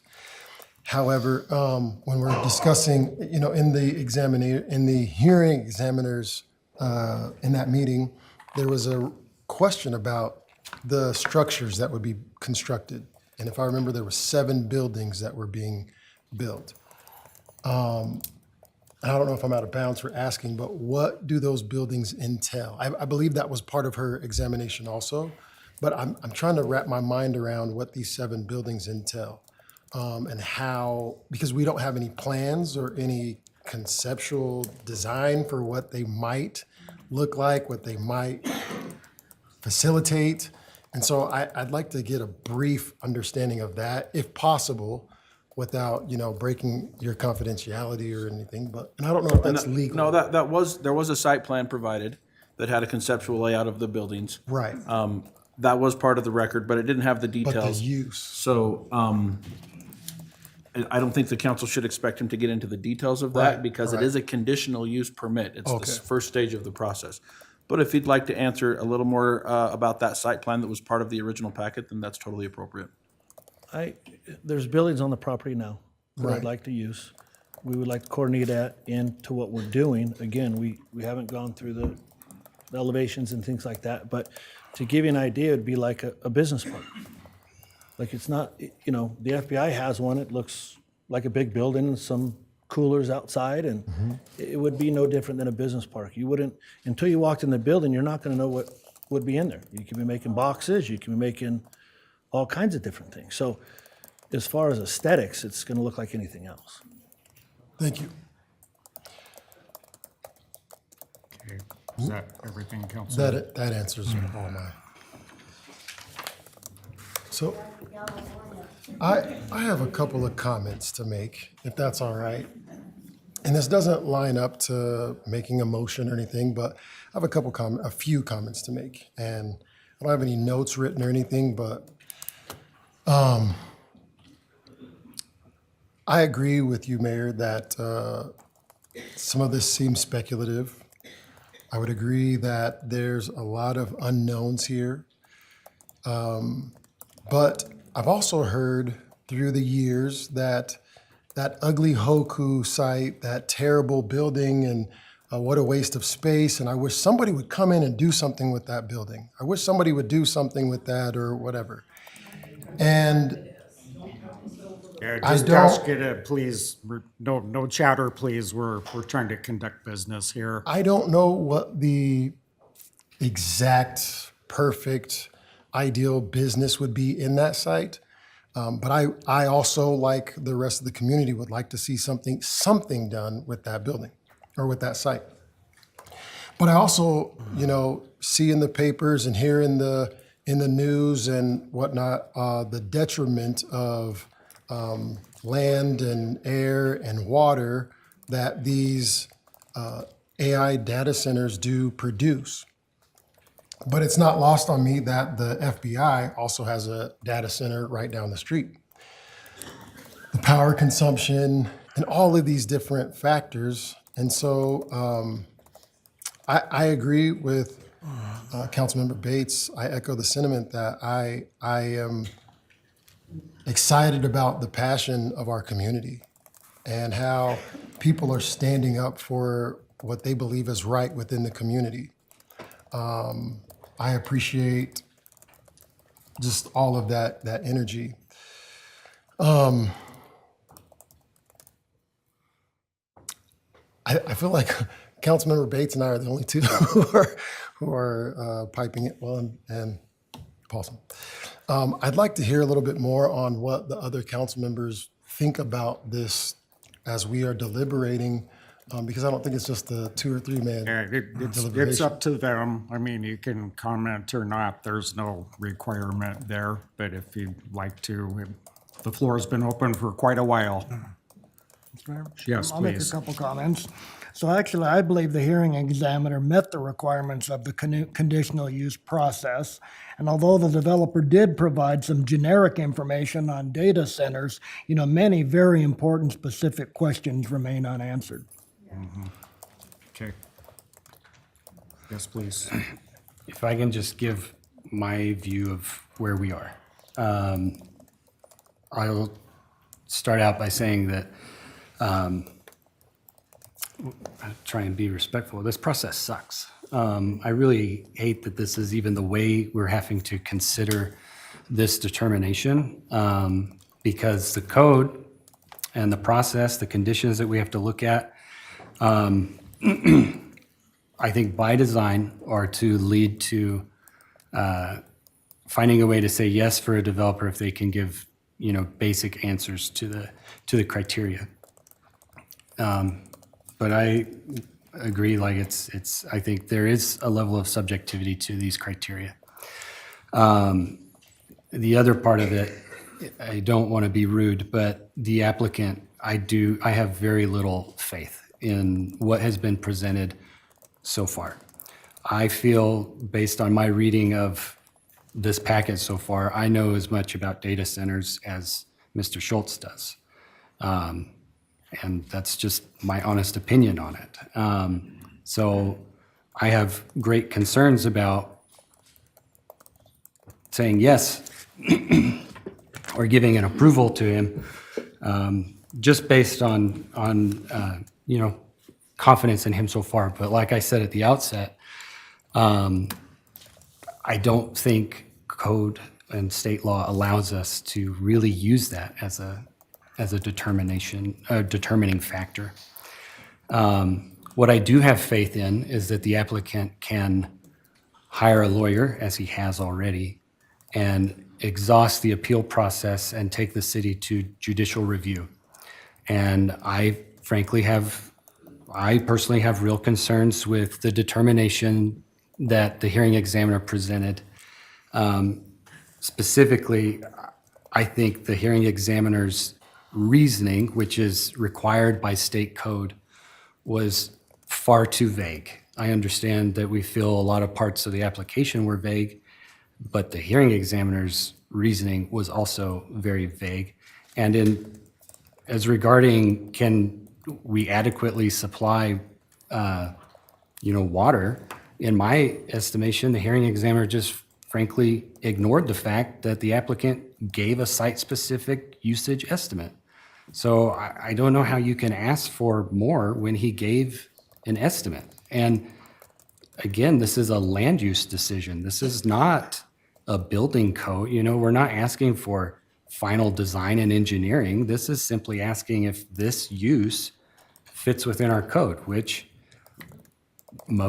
all of city staff has essentially said, yes, it fits. There's just some extra questions with the CUP that we have to answer. So I'm very concerned about affirming the decision, which leads us down the path to Mr. Schultz exhausting appeals, taking the city to court, and dragging this out further and costing the taxpayers money. I do not want to see us have to go to court to argue this and risk the possibility of losing a judicial review when I don't have faith in what the hearing examiner presented.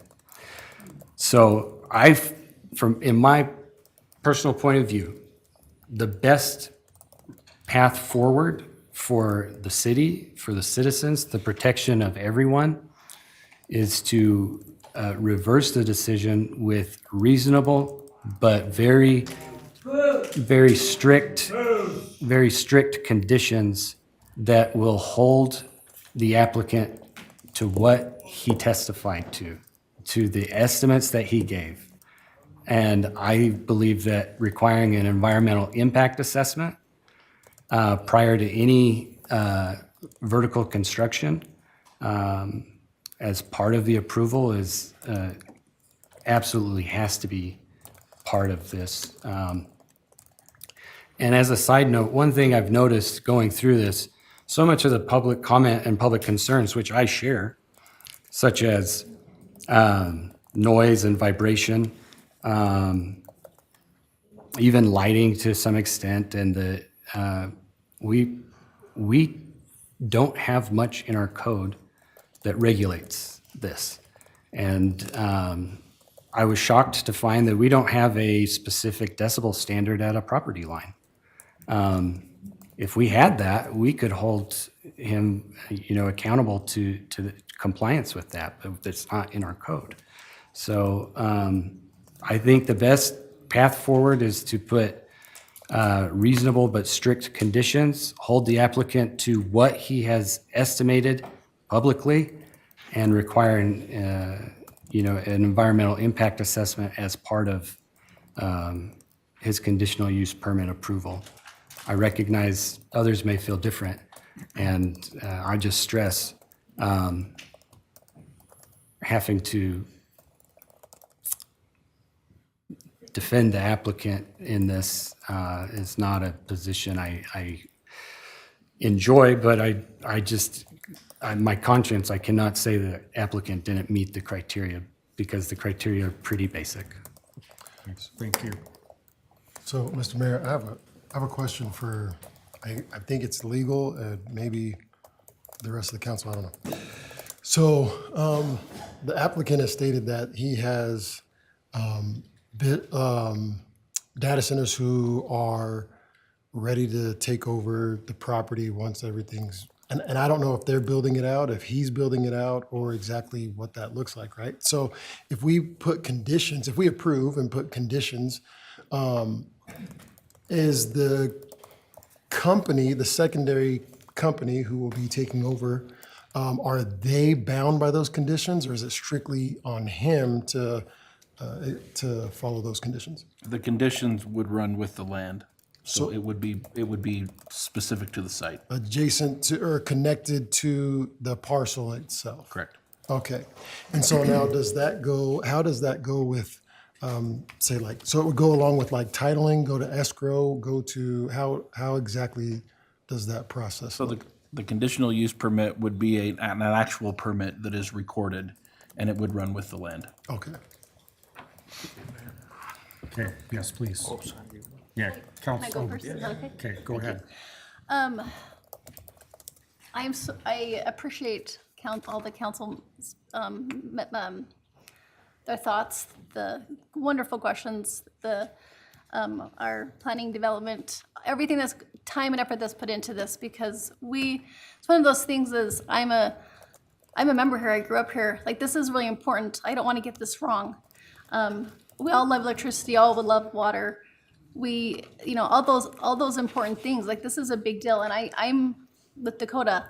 I was so frustrated with this process that we had to stay by because there was only so much information. And yes, there is 300 pages that we reviewed and went over and studied and all these things. I am not a professional on this, but in this packet, there was a lot.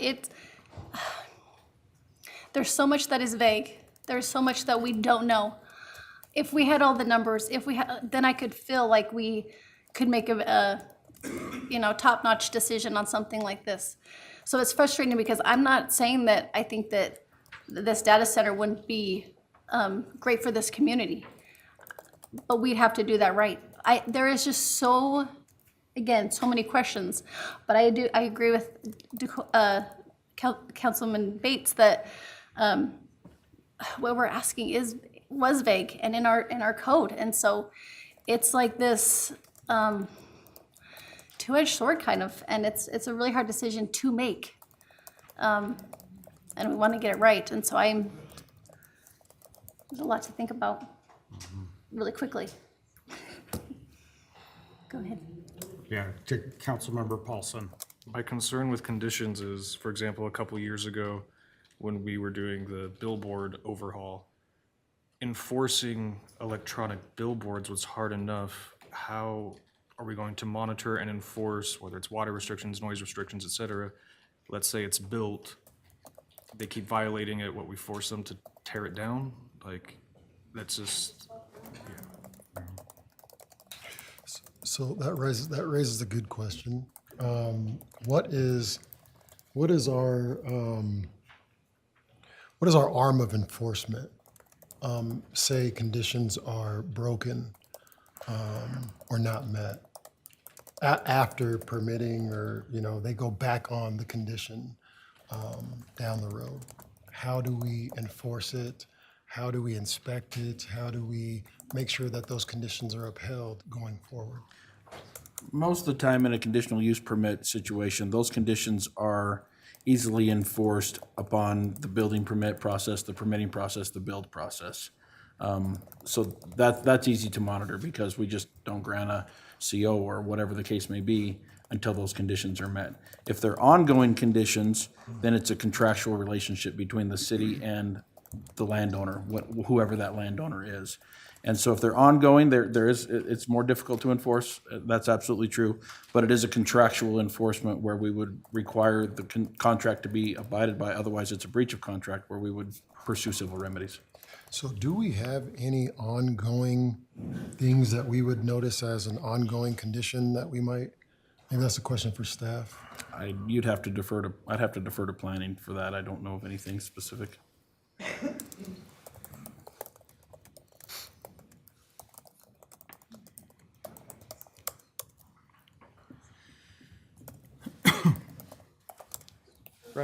Brent McLean, Planning Development Services Director. As far as conditions from a conditional use permit that are ongoing, I can't think of any that are specific to like what you're talking about. There are things that we do have, such as site requirements that we will do periodic inspections, or if we notice that something is out of compliance, whether it's landscaping or stormwater maintenance or things like that, we'll look at those things. But we haven't necessarily set up a regular schedule where we inspect something. But those are things that could be done, I guess. If we had that contractual agreement, that it would be something that the city would have to follow through on its own to enforce.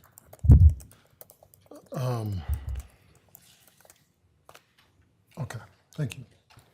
Mr. Mayor, I have a question for Jared real quick. So Jared, if we say the applicant exhausts his appeals and goes to judicial review and a judge were to find in his favor, is it approved? And is the land use approved? And does the city lose the ability to place conditions on the development at that point? It's a great question. Most likely the court, if they were to determine that the criteria were applied incorrectly, they would probably send it back to the city with directions on compliance with that criteria that we would have to comply with the court order would be something we would have to comply with. At that point, we might be able to still add conditions, but it depends on what the court's order said, and I can't predict what that would be. Correct. Yeah.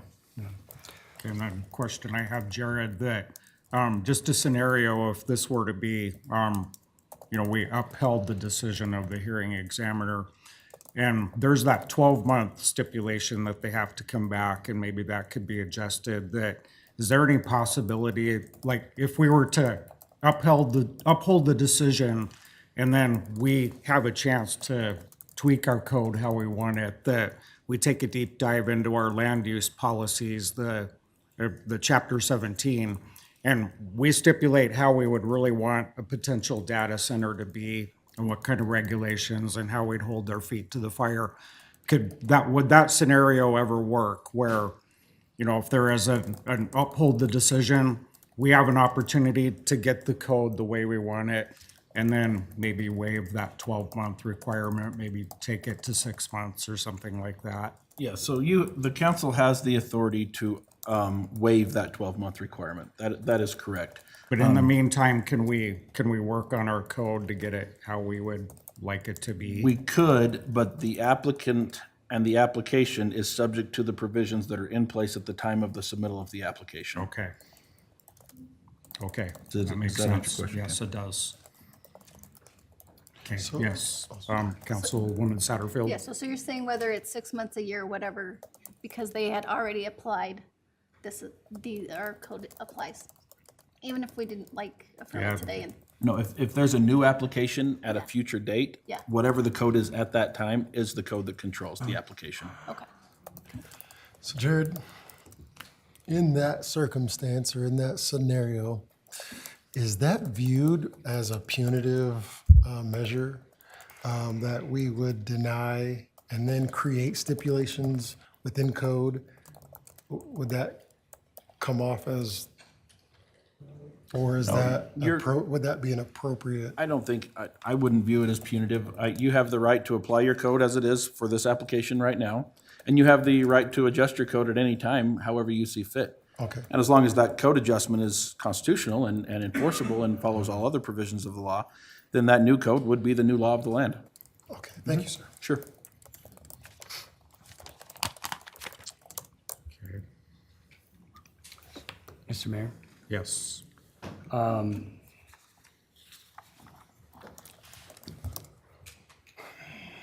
I feel the situation before, we as a council, we either need to, I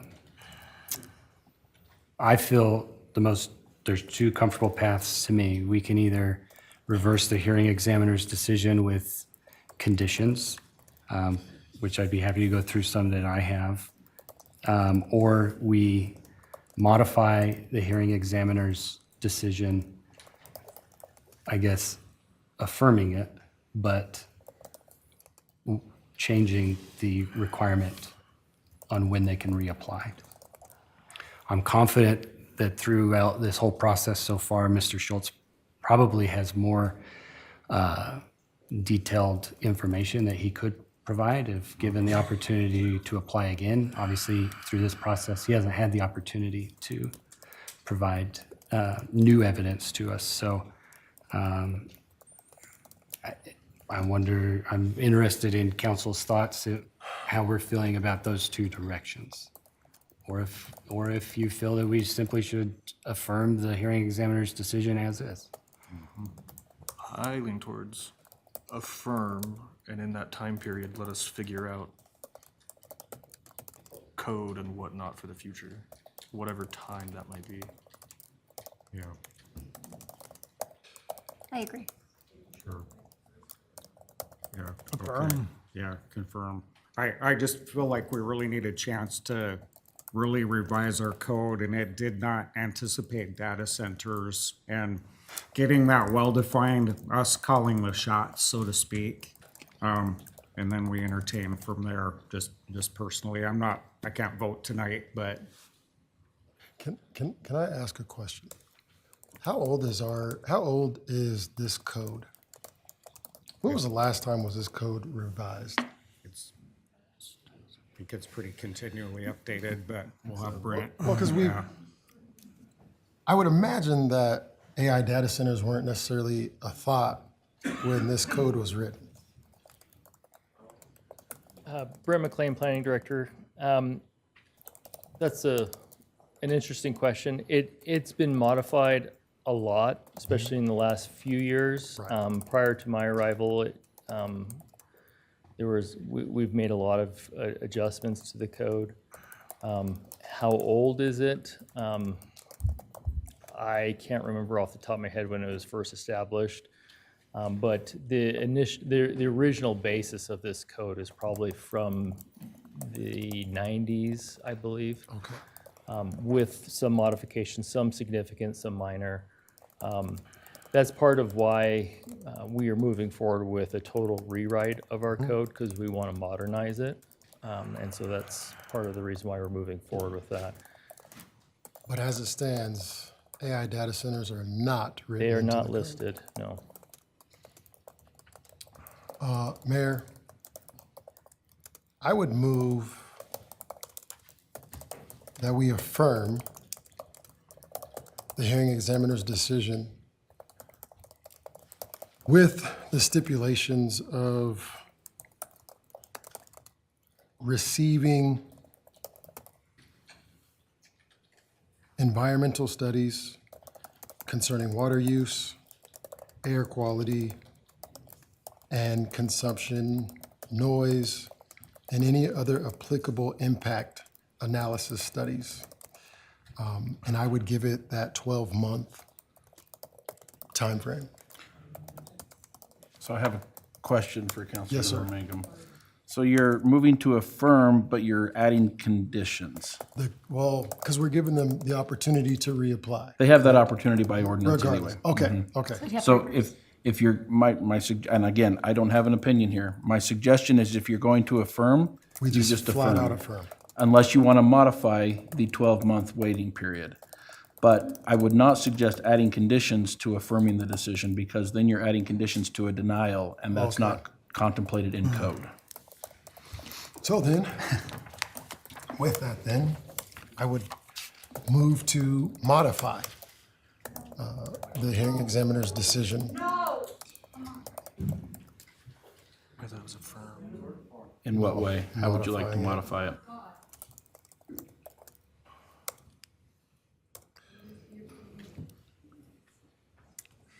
Let me retract that.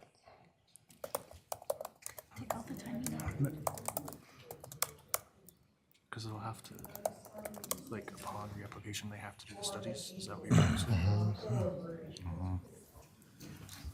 Yeah, in the meantime, is there another motion we can consider? Yeah, Mr. Mayor, I move to affirm the hearing examiner's decision of conditional use permit CUP 26-003 denied by the hearing examiner on May 19th, 2026. Second. Okay, thank you. We have a first by Councilman Nichols, a second by Councilman Paulson. Mayor, may I ask some follow-ups? Because Yes. part of the process, council, is we create a reasoned statement for the decision of the council. And so I need that to be part of the motion, if I could. That will help create that reasoned statement for council's consideration at a future meeting. Okay. And that reason could be that you agree with the findings of the hearing examiner, because that's what you're motioning to do, is affirm.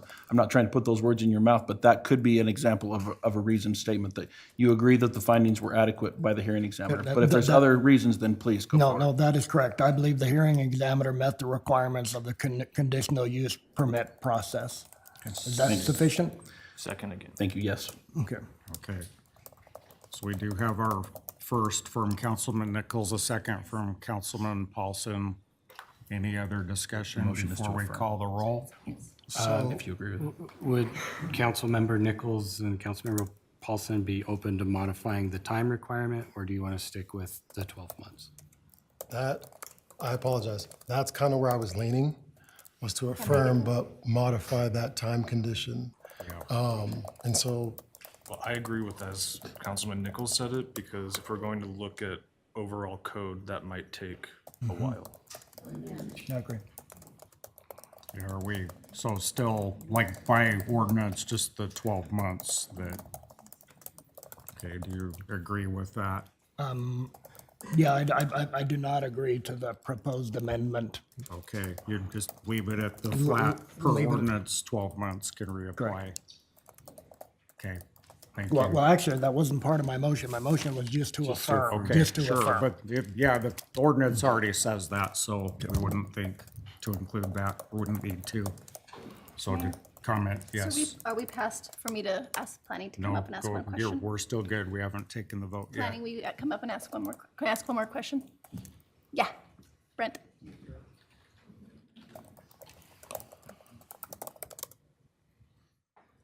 We have to wait for him to come up. no, you can start. Okay, so what we're just discussing right now, do you think you need more than 6 months to change code and to get that? To Or do do you want it- more than that? To do the change well with public input, absolutely. And we'll need more than 6 months. Thank you, I just wanted your, Brent, what is your Professional opinion. estimated timeframe?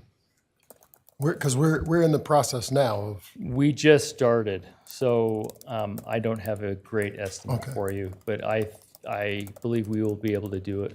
So there's the whole Title 17 process, Right. which is going to take probably 18 months. But just the data center consideration, we're probably looking at 8 to 12 months. Okay. That's what I want to know. Thank you. Okay, thank you. So, Mr. Mayor, just before we call roll, I'd just like to clarify and qualify my vote. I hold true to what I've said. I'm very concerned that we're going to be taken to judicial review and that there's high potential that a judge would find in the applicant's favor, which in that case, the city loses the opportunity to place conditions on this development. And the time frame for that is, I believe there's 14 days for one more appeal to us. And then I believe code said, or state statute said 28 days for judicial review. In that situation, in the time frame of like 2 months, this data center could be approved without any of our control over it. And, you know, public concerns be damned. That's what it is. So that's I will vote no on the motion, and that's my reasoning. I'm concerned about going to judicial review and costing taxpayer money in court. Thank you. I don't know if it's appropriate, Jared, to add anything to that, or if you have any comment. I answered his questions earlier about the judicial review process, and so I'll just stand by that statement. Okay.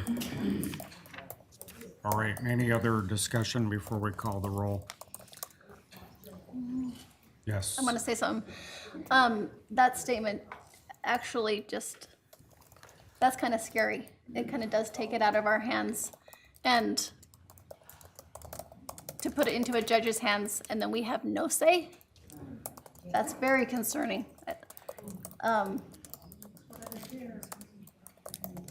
I didn't hear what they said, but anyway, so that's a lot. It's a big bill. All right, So, okay. All right.